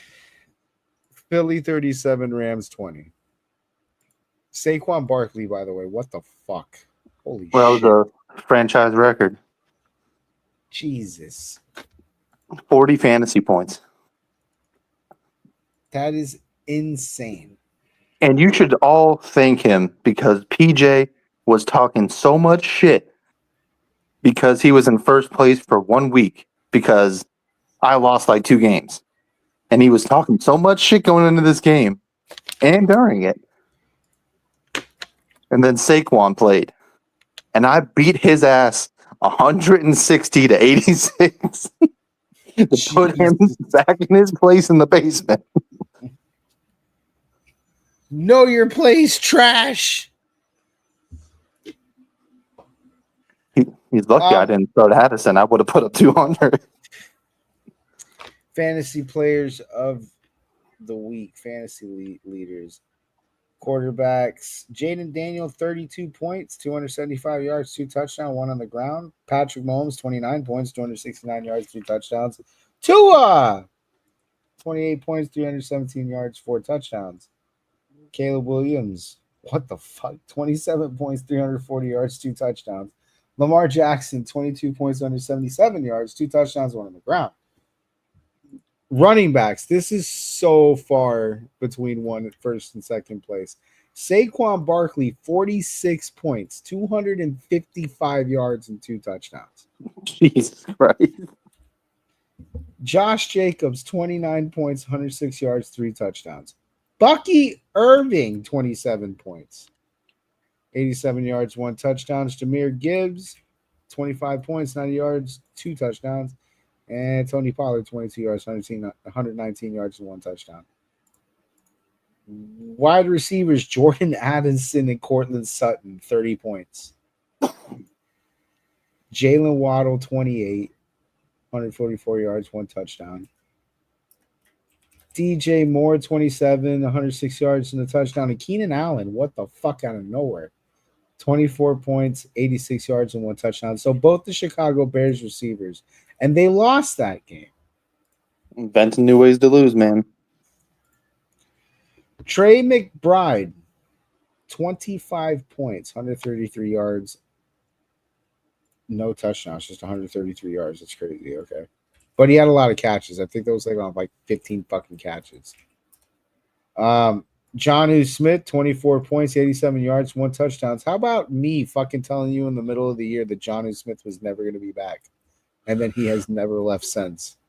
Mike McDaniel's brain needs to be studied on his fascination with Jonnu Smith. Bro, does he know he has Tyreek Hill? Apparently not. Yeah, I haven't seen no evidence of this. Hills cannot be found.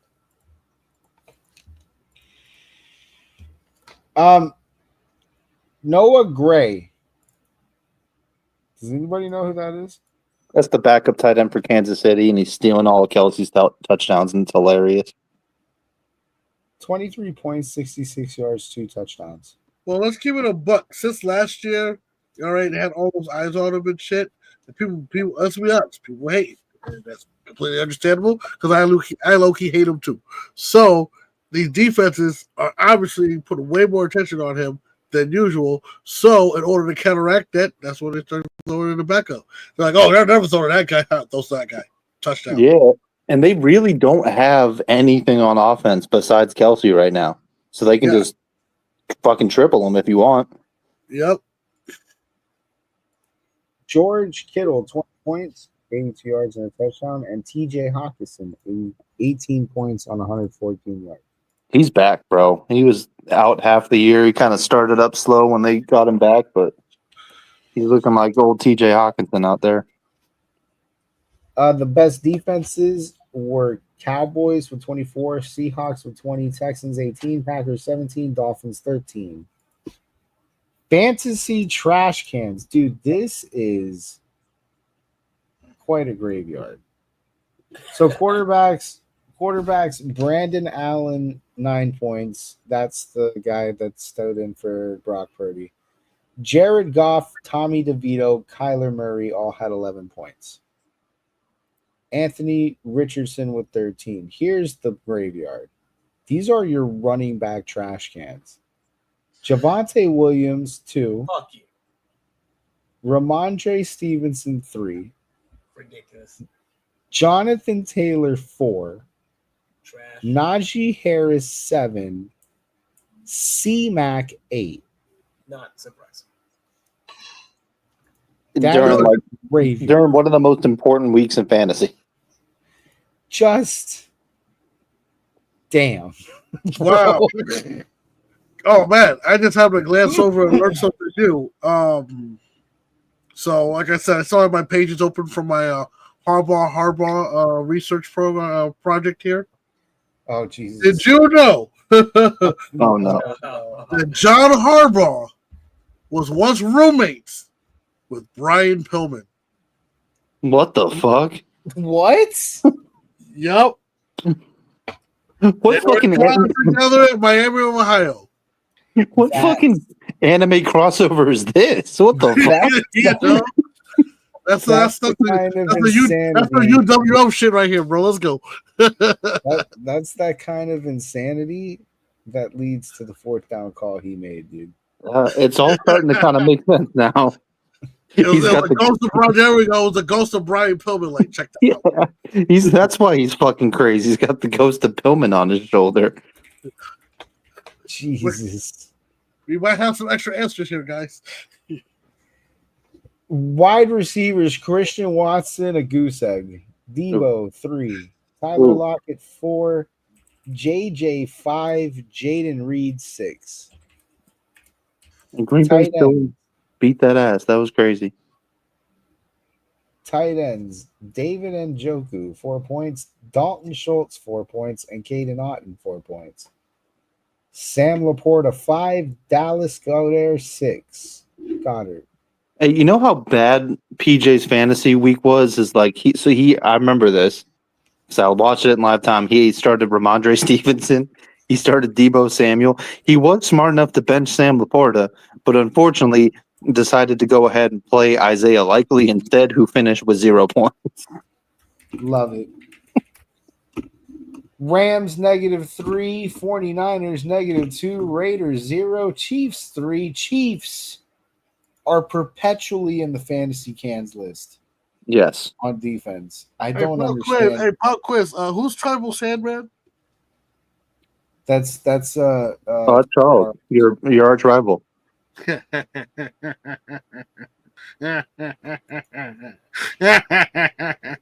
have to make an example. Okay, all right. You're gonna laugh. You're gonna laugh, buddy. It would make sense. Rivalry game here. No. It would make sense that he's gonna gloat about this, just like he's gonna gloat a little bit later at some point during this program that the Dolphins beat the Patriots. He is absolutely. This is his mark. His Super Bowl over here, right? No. I'm not gonna gloat about the Dolphins beating the Patriots. Because right now, I'm hella focused on how the Dolphins are going to beat the fucking Packers. Hear me out. No. It is not for any particular reason other than listen, during the offseason earlier this year, coming home from work, I was hitting it off with this chick. We started talking football. As soon as I said I was a Dolphins fan, I shot myself out of the water. So I'm like, if it's gonna be like that, then I'm just gonna go. I'm going balls to the wall, and I was talking all kinds of shit, and we had a bet on whoever's team wins this Thursday. The other person's gotta buy them drinks the next time we're both at the bar. I will be at that bar every day looking for this bitch. She'll never show up. I guarantee it. If the Dolphins win, she'll never show up. But her dad does show up, and I'm going to crack on him and be like, hey, your daughter owes me beer. I'll settle for her hand in marriage. Get the f out. You know what's awesome, though? Monkey, that's actually the most reasonable case for the Dolphins winning I've heard all week. Thank you. Thank you very much. That's all I had to say. And as for Charles, look, don't let big Charles rivalry distract game you. coming up. No, don't let Charles distract you, bro. Here, this we know what this fantasy league is at this point. It's me, it's you, and it's Talon. That's it. Yeah, pretty much. And Brandon, I'll throw Brandon in there too. He's had a pretty good year. That's what this league comes down to. Don't listen to fucking 5-5 fucking Charles over here. Hey, I'm just happy to be part of the crew. But I'll say this, Charles. I am rooting for you. Well, regardless, I'm getting a bye anyways. It'll be me and Andy getting the bye. But just for pride, I'd like the number 1 seed. But it's okay. But still, I am rooting for you, Charles. Thank you. I'm just doing my best. I'm just trying to make the playoffs. Let's You got that. Let's talk about that. So after my loss to Pops. In fact, it was not really Charles. In fact, it just really, well, even though this is at Charles's expense, the person I really want to talk shit to is PJ. All right? Because PJ was talking all that good shit last week. Acting like, oh my God, if it bleeds, we can kill it. You know what I'm saying? Well, And then you saw what he did this week, and you're like, man, what the fuck? Meanwhile, sorry, Charles, because I'm going to be nice to you today. I beat Charles with no RB2. Oh yeah, that's the other part. Yeah, I processed my last second waiver and forgot to update my fucking roster. I saw that because I was looking at the good teams and see how they did, and I was like, damn, you had a good week. And I was like, holy shit, you didn't even put a second running back. Like, I was shitting my pants. When I realized it. I didn't realize it was like 10 minutes into the Thursday night football game, and I'm just like, where's my RB2? And see, there he is on the bench. And I'm just like, damn, what the fuck? 90 to 140. You got your ass destroyed. Holy shit, Charles. My What the roster is not great. Njoku, trash. Dobbs fucking sucks. Oh my God. Like, who the fuck is this? Who the fuck is this? Hey, to be fair, that was the best decision he made this week. You know? He was starting. This guy looks like he's bombed the plane. He was starting. Well, no, he was starting this week because fucking all the running backs are hurt in Vegas, so he was starting this week. Too bad he had him on his bench. Could have used that. Actually, I was just trying to pick him up on waivers. I was picking up the best running backs on waivers because I saw that Andy was missing a player, so I was trying to scoop him up before he could. Oh, so you're one of those guys, huh? No, he's smart. I knew I was at a disadvantage. Like, I straight up knew, like, Andy number 1 seed. I needed to try everything. Like, mind you, going into the matchup, the projections was like 33 to 66% in his favor. Like, I thought I was taking that second L, and then I just started watching it come in. I'm just why you can't.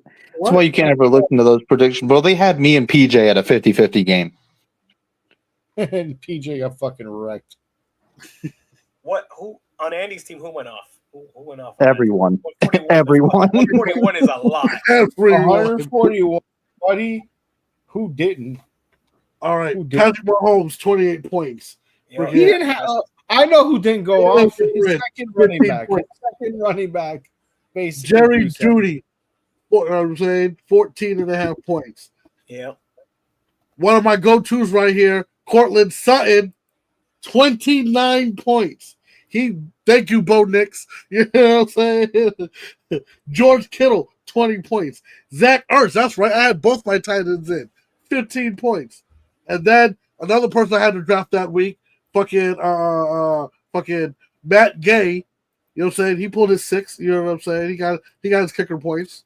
And then Denver pulled 11 points on defense. I was just like, hell yeah. Jesus, dude. You got fucking mollywop, Charles. happens.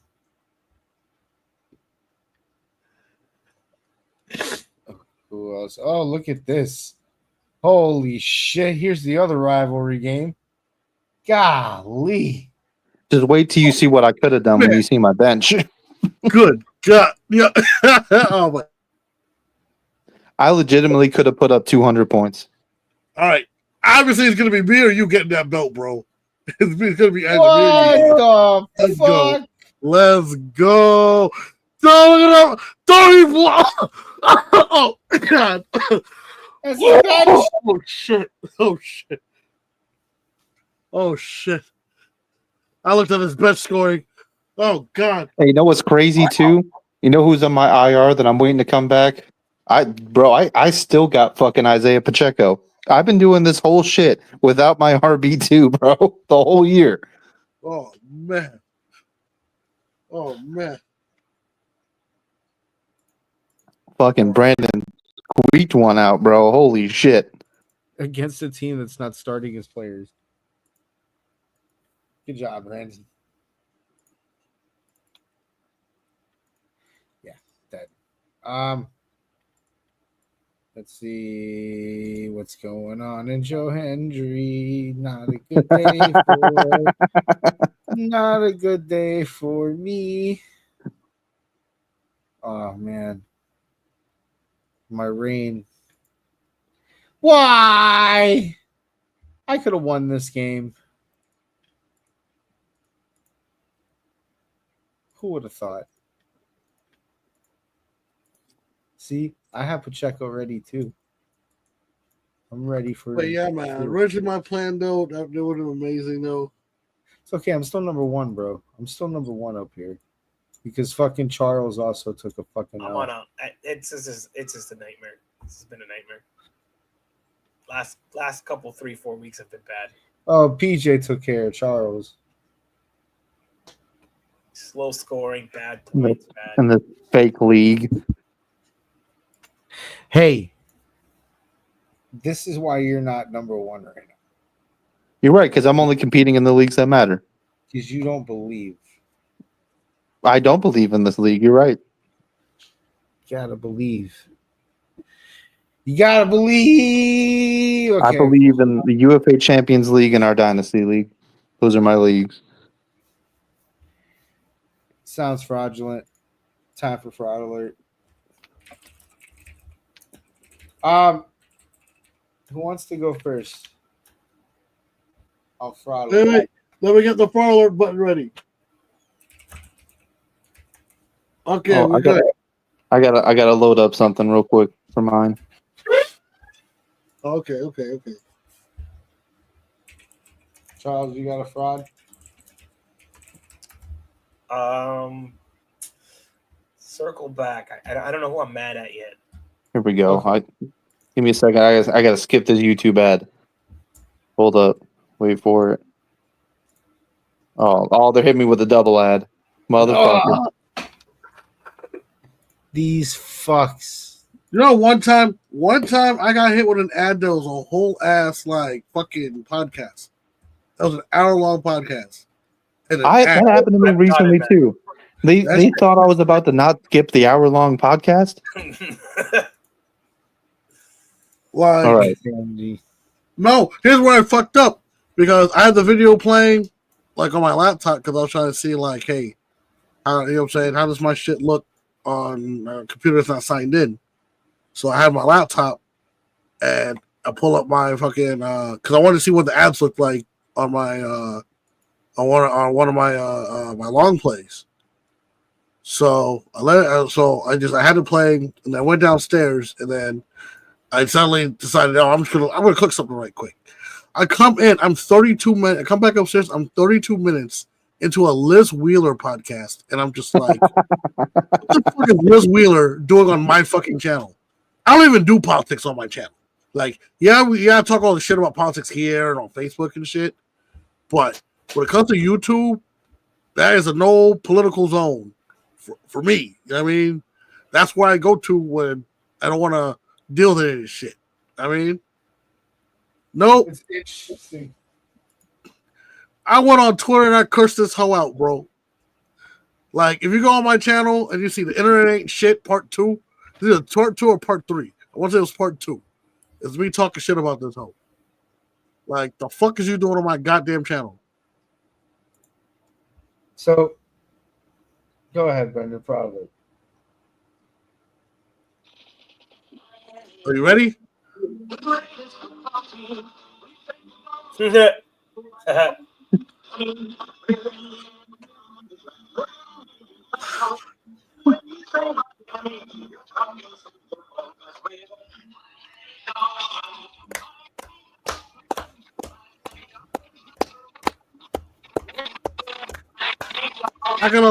Not gonna lie, Monkey. You know I had steady rotation when I was over in the Bahamas. That cowboy song. Get it, Jerry.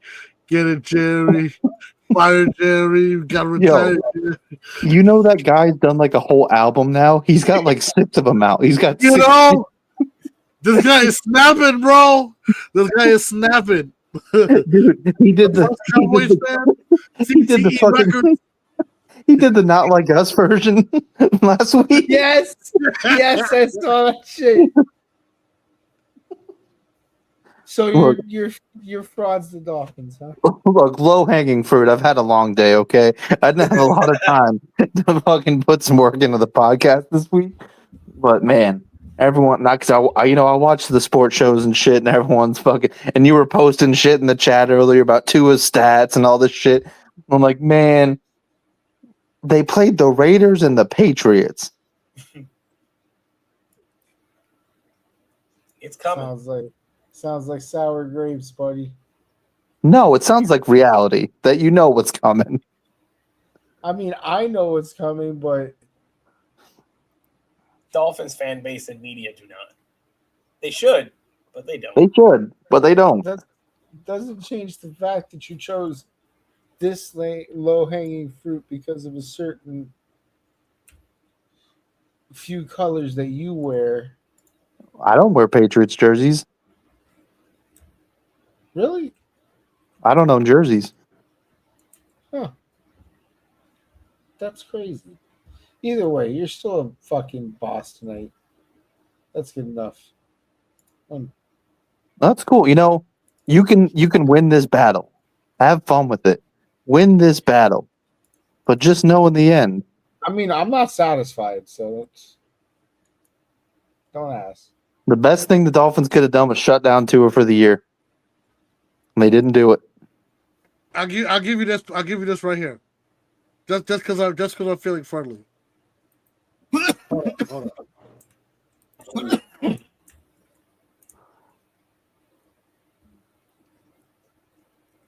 What? What happened? I don't know. I think he died. Nice. I don't know how clear that came in, but come on, man. This man said, why put Tua in the game? He 1 hit away from not knowing his name. I'm sorry. I laughed at that. Look, the best thing they could have done was put his ass down for the year and get a better draft pick. Okay. That's crazy. That's true. So we're frauds this week in particular, huh? You're frauds every week. Oh, but you chose this week to highlight it. Yes. Well, I had to pick it up because Charles dropped the ball. Ah. Okay. Usually I do have it like a fraud just to just go straight at, but I got a fraud. Okay. All right. First off, gotta.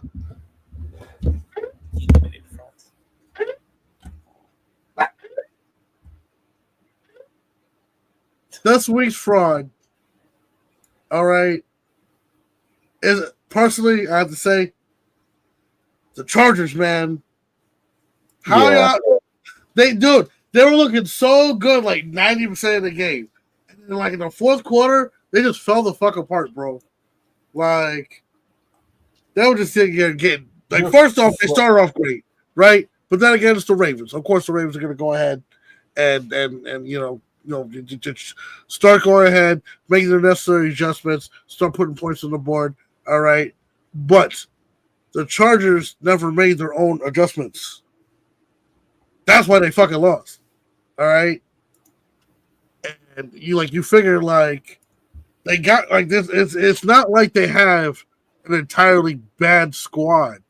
Like these guys, they all work great together, and you're not dealing with any prima donnas and old bullshit like that.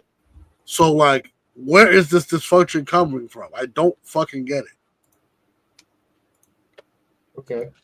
Mostly from the Spanos family. Yeah. Okay. Look, I'm not going to lie either. I had to be lazy on my fraud alert. I have a personal fraud alert for a certain member of our fantasy league, but I'm holding that one till it's real juicy. Is he not here? Oh, he's not here. He's definitely not here. Okay. Charles, you got a fraud yet? You see, I reviewed all the games and everything was pretty much as you think it would go. I don't want to call the Chiefs frauds, even though they definitely are statistically fraudulent. They are. I showed the graphic earlier. I don't know if you're able to pull that up, but out of the 10-1 teams and the point differentials in history, oh yeah, the Chiefs have like the second lowest point differential in 10-1 teams in NFL history. Meanwhile, a real 10-1 team like the Lions have like 170 plus point differential. Absolutely disgusting. But that would, I kind of like the Chiefs have been the Chiefs and they're still winning. So fuck it. They pull some bullshit out of your hand. So this is on brand for them. Not really fraudulent. I almost want to say that, the fraudulence of the week are all the atheists that we've yes. Just because what we witnessed on Thursday was just so spiritually, magically, and Christianity charging through our veins, through witnessing what Jameis has taught us that, I'm a believer. Let it snow, baby. Let it snow, Jameis. I'm going to get that shit tattooed on me, bro. I'm getting a tattoo across my chest that says the horse is prepared for battle, but victory comes through the Lord. The New York Football Giants is who I am fraud alerting. Oh no. Was it the QB? Was it really? You got poor Malik Neighbors on his rookie year sounding like he's been losing with this team for a full decade already. This is insanity. At what point do we take some fucking accountability here? We let Saquon go. He becomes a fucking beast reborn in Philly with a real team. For what? To cut DJ halfway through the fucking season and then put him on the podium at gunpoint to take blame for your fuck-ups because your front office are fucking bums? Your coaching staff fucking bums? Tanked a good team before it was even good. You guys couldn't even get the free QB switch win with Tommy Cutlets. You turned him into fucking grounded chicken meat.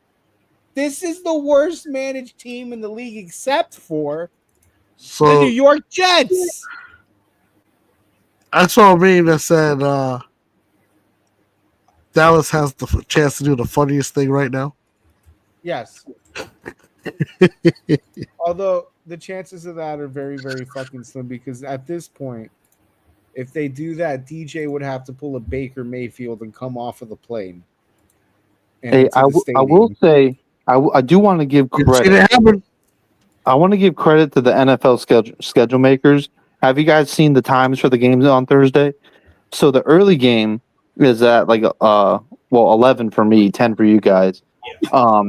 Is the Bears game, Bears versus Lions. The night game is Packers Dolphins, and conveniently right at dinner time, where I don't have to watch football, is the Cowboys versus the Giants. Yes. Good job, schedule makers. You did it again. You guys are getting better at your job.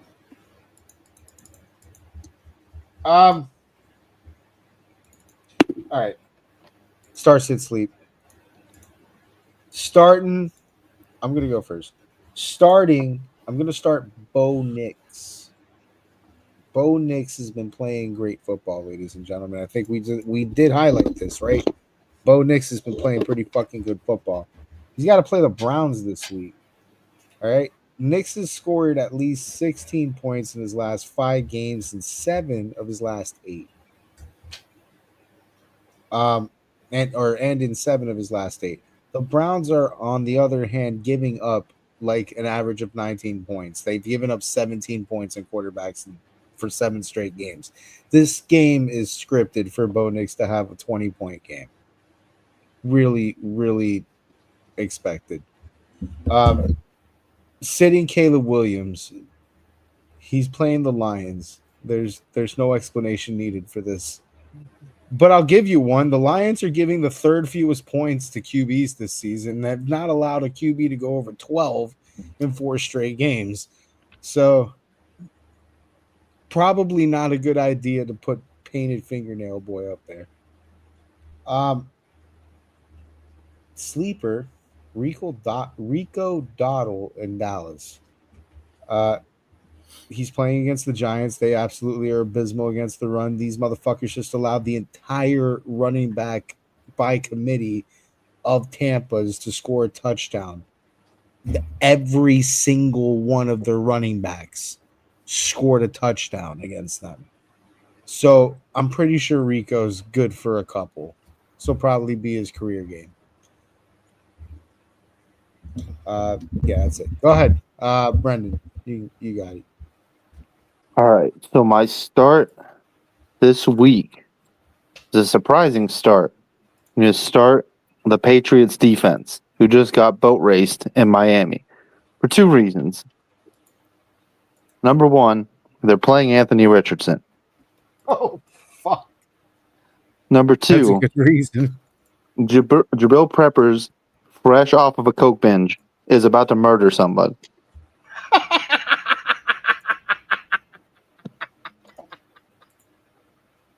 Both parties in the locker room are back. I forgot about that. Dude, I can just see it now. Anthony Richardson's about to scramble into a truck. Into the worst truck you've seen anyone get hit by in a long time. Now, my sit, and we talked about this earlier, how Gardner Minshew has died. He is gone for the year. My sit, Jacoby Myers' Linsanity run is over. It's dead. That's no more 20-point games from Jacoby Myers. This was the last 2 raw. Now, my sleeper is a deep cut, waiver wire type shit here. There's a wide receiver from Denver. He has been slowly putting up some fucking numbers here. His name is Devon Vele. So the last couple weeks, he's had 14 points, 10 points, 13. Before that, he only had 3 points, 5 points, 3 points. And he wasn't really playing the whole rest of the year. He's slowly become the number 2 there in Denver. And I know this is that time of year where you got to get creative. So I'm going to go ahead and he'll be the most waiver claim person this week. Guarantee you that. Ooh, Charles. All right. So I'm starting by pure powers of friendship and memes. Jameis, picking him up. Yes. You don't have him. Fucking, you're riding the gravy train of the Lord into this week. I can't even tell you who the Browns play this week. Denver. They're playing Denver. Yeah. Mile High. Oh no. He's got to see Mile High. He's got to see Patrick Surtain. Jameis will be 1,000 miles closer to God. Do not listen to Charles. This Jameis Winston's gonna die this week. He is not gonna. The Lord will carry him through. My sleepers are more down, or my sits are way more down to earth though. That one's kind of hopium, but I'm sick of the 49ers defense. It's been slacking for weeks, and Purdy went out, and they had to bear the brunt, and they got negative points I'm fucking sitting their ass. I'm done with them. Not great results. Can't cost you a game, so they're gone. And for a similar reason, I have a second sit. I'm a little worried about Brock Bowers too, with the QB situation. So might have some other options at tight end there that you can figure out. And then, funny enough, also on a similar note, my sleeper was none other than Drake May against the whale fucking Colts. He hasn't had bad games. He's actually been pretty serviceable. He has a game or two where he can pop off, and I think versus Indy is the perfect climate. Well, I'm looking at my team right now, and I am starting him over Kyler Murray this week because this was like his worst game, and it was 14 points. Okay. Andy? All right. So, all right, for starters, well, my dog Alvin Kamara back from bye week. So, of course, you know what I'm saying? Go right back to that RB1 spot. All right. Now, I don't know, because mind you, I have both both the Pittsburgh RB1 and 2s. And I've been running with Najee Harris for most of the year, but Warren did hold it down. But they're literally split. They're almost like 50-50 splitting carries. So hopefully I'm gonna go with Najee. Hopefully he gets he pulls a touchdown or two. This come obviously Zach Ertz. If I knew he was gonna be doing this good, I would have picked his. I would have when I did my giant run through like tight ends. He definitely would have been the one that stayed alongside George Kittle before what's the name instead of I can't remember who I fucking stayed. Remember I bet like 4 tight ends, traded one away. I dropped one, and then I kept the other 2, and then I had to get rid of one of them, and I kept fucking George Kittle. Want to say was Mike Gesicki. You know what I'm saying? If I think about it, yeah, I definitely. No, he didn't do that. I probably would have stuck with Mike Gesicki. But Zach Ertz is pulling these numbers for me, so yeah, that's my sleeper. Anyone who's going to the bench, Joe. I still have a bad taste in my mouth from fucking DeMarcus Robinson, who I was absolutely praising like 2 weeks ago. But yeah, man, he only pulled like maybe he was drunk. I mean, he ends up against the Raiders this week, so I don't know. Well, that's Xavier Worthy, who's also on my bench now. Oh, you're going with the Saints. Oh, no, man. I might give him another shot, but I really want to put him over Jerry Jeudy. No. Exactly. So, yeah, that's my start sleeper bench. Oh, yeah. It's time for some go home, you're drunk. It's late. And I had been so close for so long. And all I had needed was faith, by the way. And the horses came for battle, and the Lord delivered the victory. And I thank Jameis for making me the go home, you're drunk champion of the week. So it's time to find another team that needs some faith. And this team needs Jesus in a very big way. Honestly, I'm not even kidding, guys. This team's got a quarterback painting his nails like before games. Right? Come on, man. That's our LBGTQB1, bro. Like, come on, dog. If there's ever a team that needs Jesus, it's the fucking Bears, right?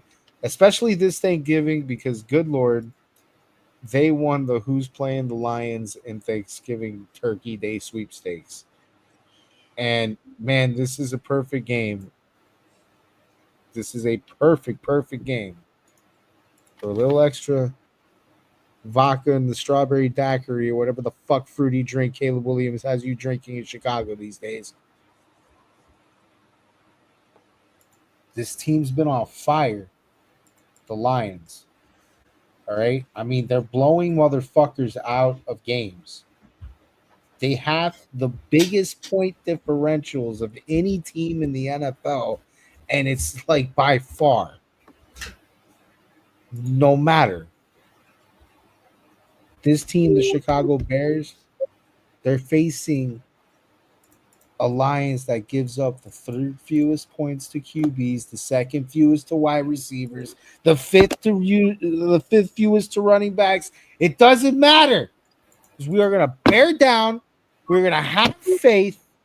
Caleb is going to find Jesus, and he's going to beat the Lions on 3 on Turkey Day. And for a little flavor, it's going to be because Dan Campbell tested God and lost on a 4th down bet.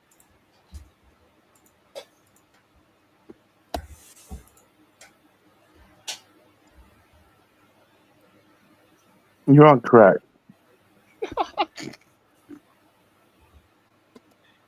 I gave that great presentation. That's it. Come on, crack. That's the most insane Thanksgiving take of all time. That's more insane than the people who say that fucking cranberry sauce bullshit is good. Hell yeah, it's good. You know what I'm saying? You go slice up the ham like, you know what I'm saying? Cut it in slices and shit. It's so out of like I don't understand it. Like it tastes it's got a lot of sugar in it. That's why it tastes good.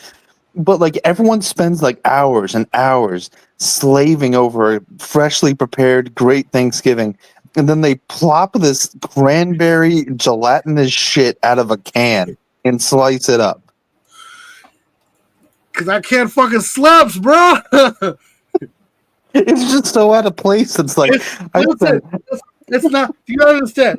It's not the whole Sunday. All right. It's just like the sprinkles. You know what I'm saying? You can have ice cream. It's just like I'm about to on Wednesday. I gotta cook 2 turkeys. I'm baking one. I'm frying the other. I gotta make a whole homemade mac and cheese spread. I'm making fucking cornbread. I'm making fucking greens. I'm making all this shit. And then at the end, I'm gonna go in my cupboard, get some 3-year-old can of fucking cranberry slop, and just pour it onto a plate and cut it up. A big wet fart when it comes out.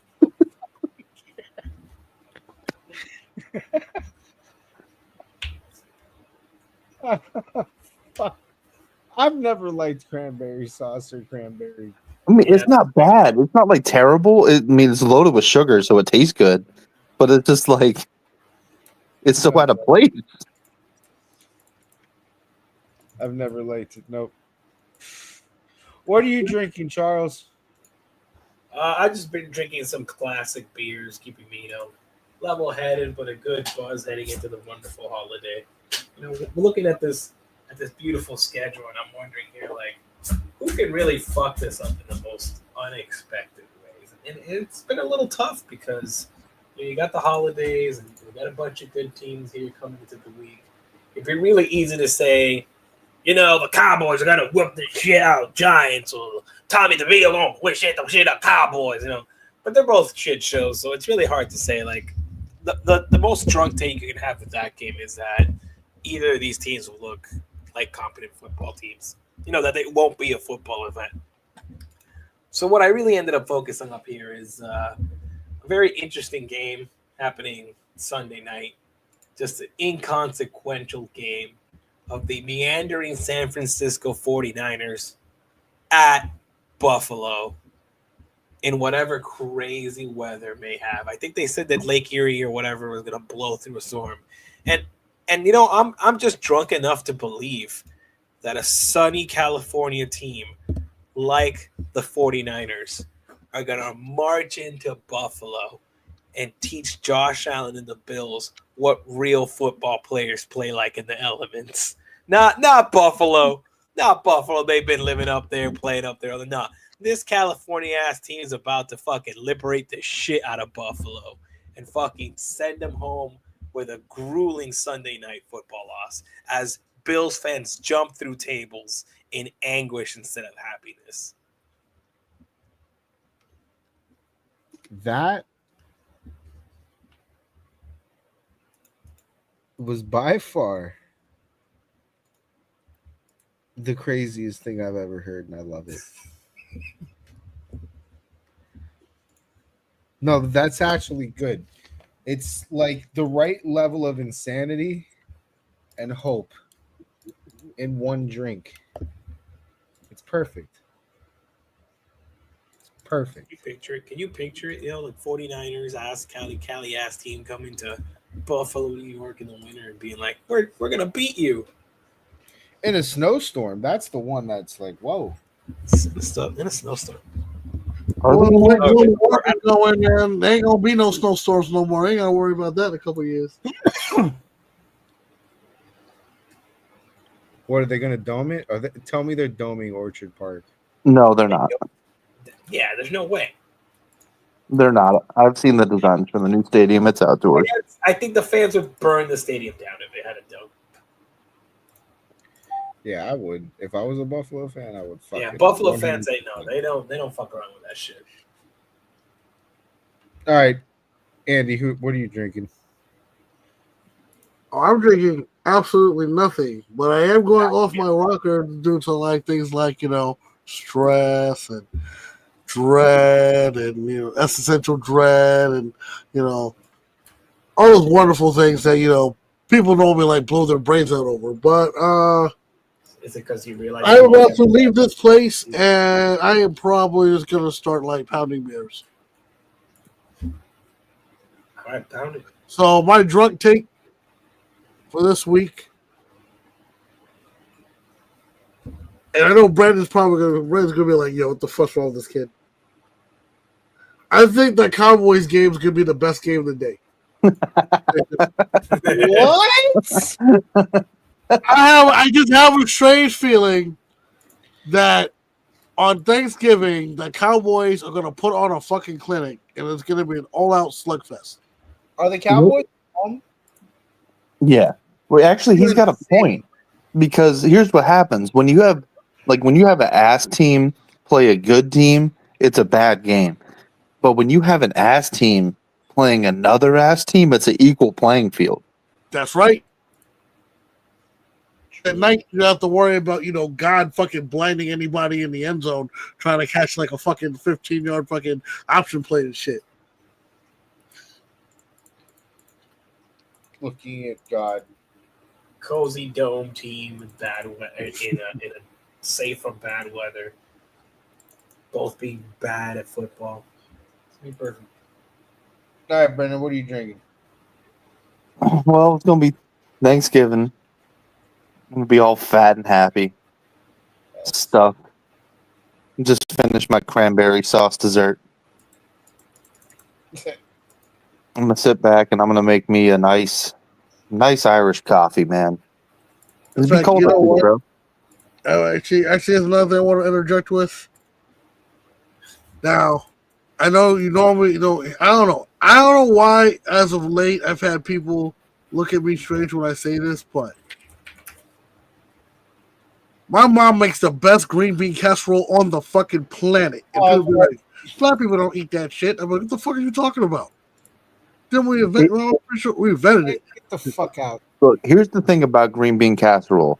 That's a dish that can either go extremely well or extremely horrible. So I feel like the people that hate green bean casserole are the ones that have been subjected to eating the shitty green bean casserole. Because when I make green bean casserole, that shit's fire.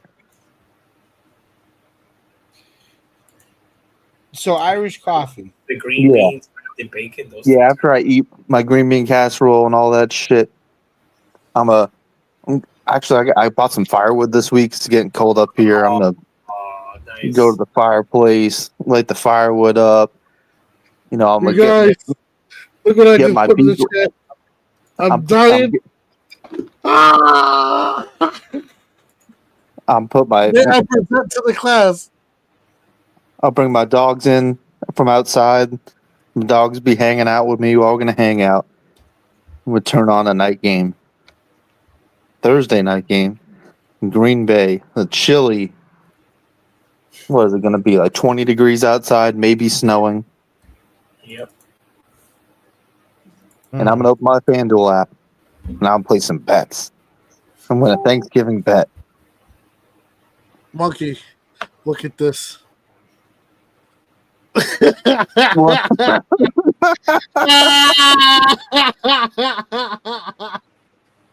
That's fucked up.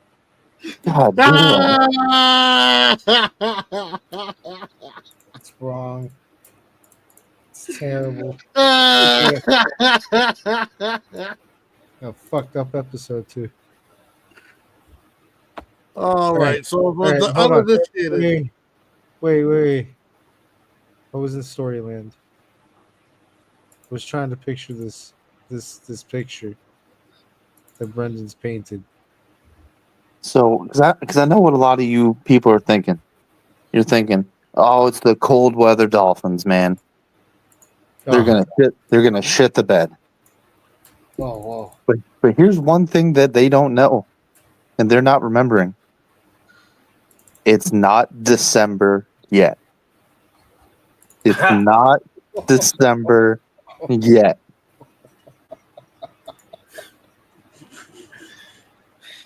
They're finally going to do it. Tua's going to throw for like 500 yards. They're going to beat the shit out of the Packers. And then they will lose every game in December. Including both Jets games. No, I can't subscribe to this. I'll take the loss to the Packers. I gotta win the Jet games. You know we're only winning one of those, right? I don't care. As long as it's you the should home care one. because the one that's gonna make us lose is the one that's gonna knock us out of the hunt. Fuck it. It's gonna be the last week of the season. Anyway. We're going to lose to Aaron Rodgers on the last week of the season to miss the But no, think about it. This is the most Dolphins thing to do because the Dolphins are a unique curse franchise because most curse franchises, they do the same shit over and over again. But the Dolphins, as you guys know as Dolphins fans, they invent new ways to fuck it up every year in the most creative way. And what a better way to do it than to just fucking run wild in a snow game and fucking win like 50-20. Get your hopes all riled up. They did it. They finally won in the fucking cold. We can go on the road. We can win in the playoffs. But then they won't make the playoffs.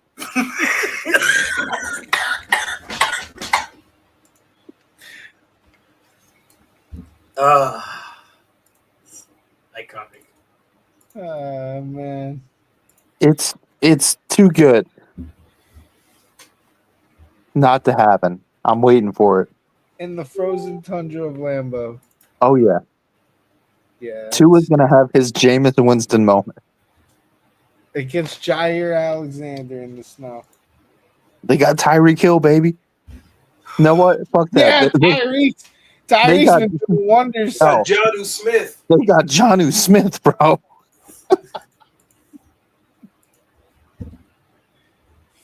All right. That's drunk. You're drunk. That's insane.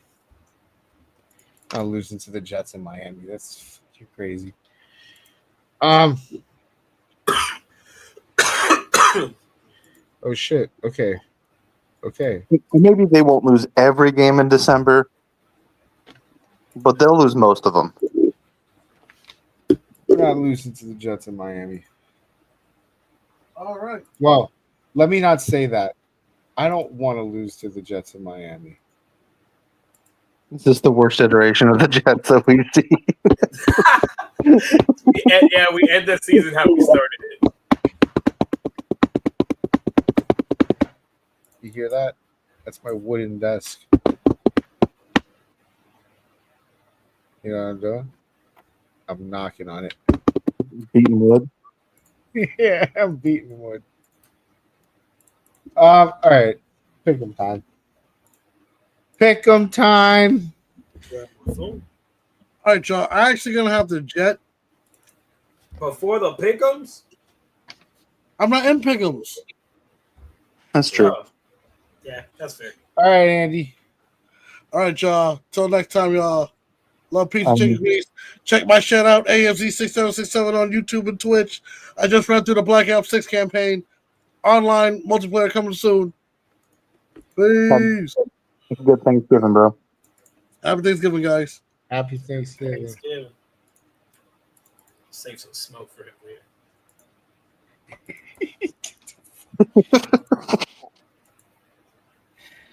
Chicago, Detroit. Ain't no fucking way, bro. Get the fuck out of here. In Detroit, too. I don't even know if I've seen Sleeper go as high as 80% on one team, by the way. That's fucking crazy. Is it? I don't think I've seen it that high. I mean, it should be higher. But... Just wait till you see the spread on the Raiders game. Dallas, oh my god! Dallas Giants. Oh fuck! This is tough. I mean, I'm gonna go with Dallas because, like, I don't know, home field or whatever. Yeah. But like, I wouldn't be shocked if this is like the DeVito game. You know, like this is the one meaningless game that he's gonna win, and then they're gonna drop one pick back, and then like Vegas is gonna draft Cam Ward, and Cam Ward is gonna be football Jesus in the NFL or some shit. He is football Jesus already. But not in the NFL yet. True. Okay. So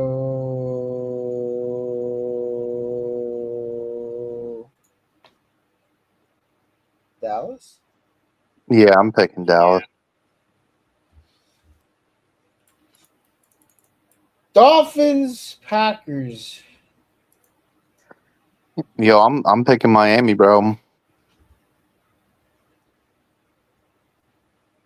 I'm picking the Packers. It's 8:00 at night. To be cold.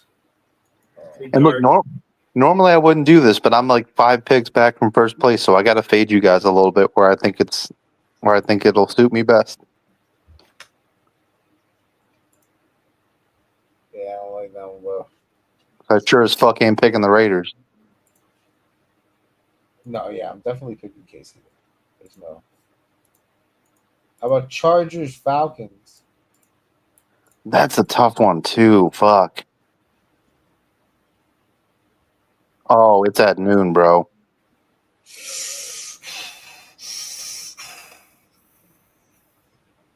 Atlanta. The Chargers are a better team than the Falcons, but The new nightmare. The new nightmare cometh. I agree. I think the new nightmare it has cometh. Interesting favorites too. Pittsburgh, Cincinnati. who won the last one? Or is this the first time they're playing? That's a good point. Let's take a look. Cincinnati is favored on Sleeper. Which I don't even know how they do that. Let's see if they played this year before yet.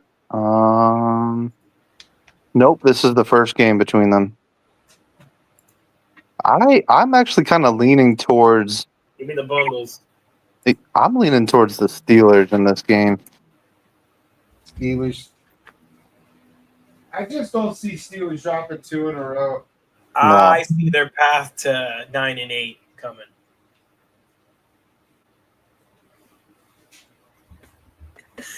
Well, they got to get the 9 first. This one ain't it. Houston, Jacksonville. Oh man, I'm taking Houston, but I'm not happy about it.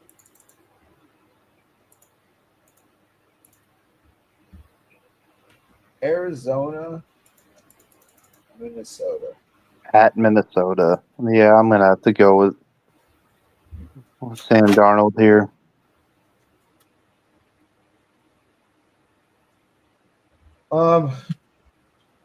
Colt Patriots. Taking the Patriots.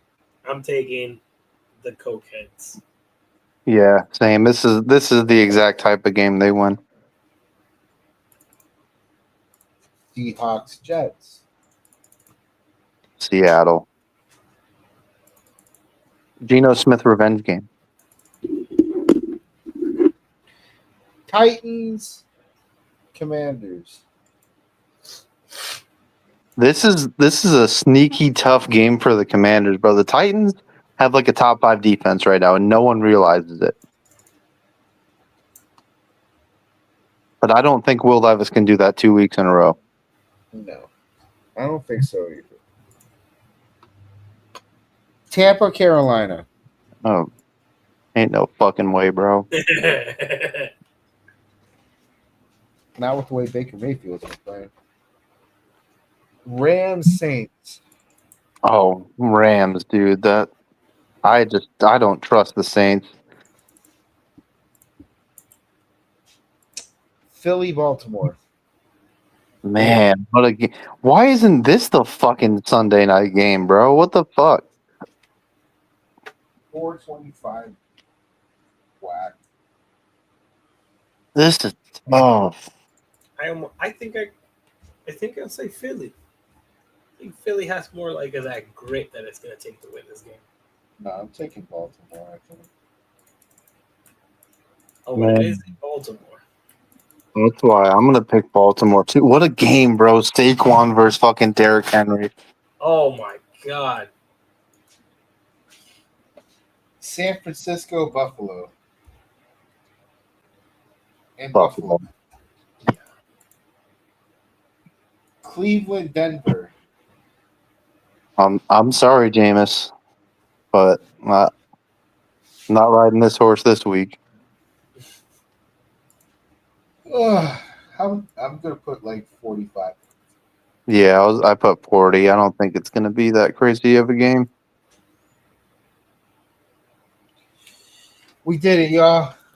Dude. That was a glorious show. I feel blessed. Do feel blessed. Yes. I feel one with the today.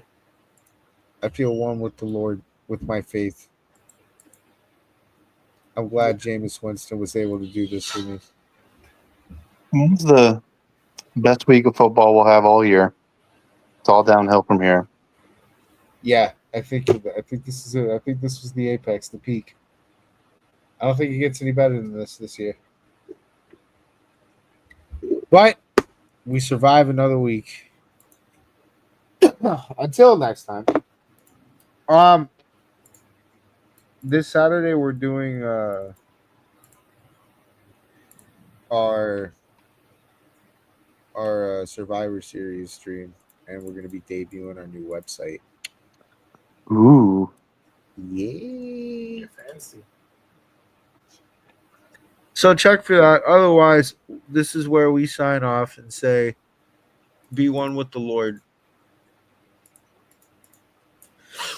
You should end the show with that segment again. You know? It's just to remind us. Yeah, you know what? You're right. We should. This is how we should sign off. So until next time.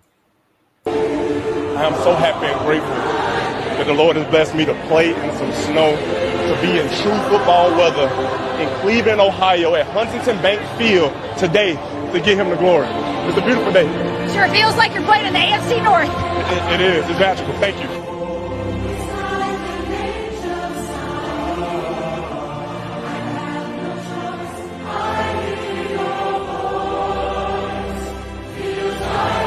The horse is prepared for battle, but victory comes from the Lord. I thank the Lord and I rally the troops because we're about to go to war.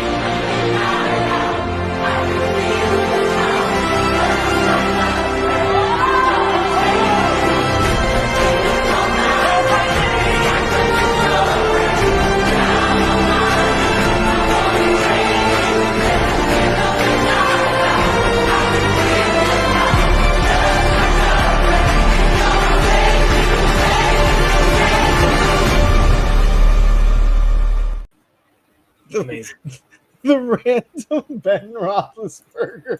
I feel empowered. Bro. It's it's a full colored Ben Roethlisberger randomly sitting in that video. I'm never gonna be able to not notice that. It's full color. It's not even the same color as the video. It's just so. The meme train is strong this year. Yeah, dude. No, the meme train. One of our best. Oh fuck! Yeah, I was saying that. I'm like, dude, we're like technically only halfway through the season when we account for the playoffs. It's going to be so good. There's still a good 2 minutes of this, I'm sure. All right. Until next week, this is where we sign off. We don't have Andy to do it cleanly, so like and subscribe. Yeah, bro. Like and subscribe. Follow us on Pornhub. Yeah. Follow my OnlyFans. Subscribe to my OnlyFans where I just post Jameis highlights.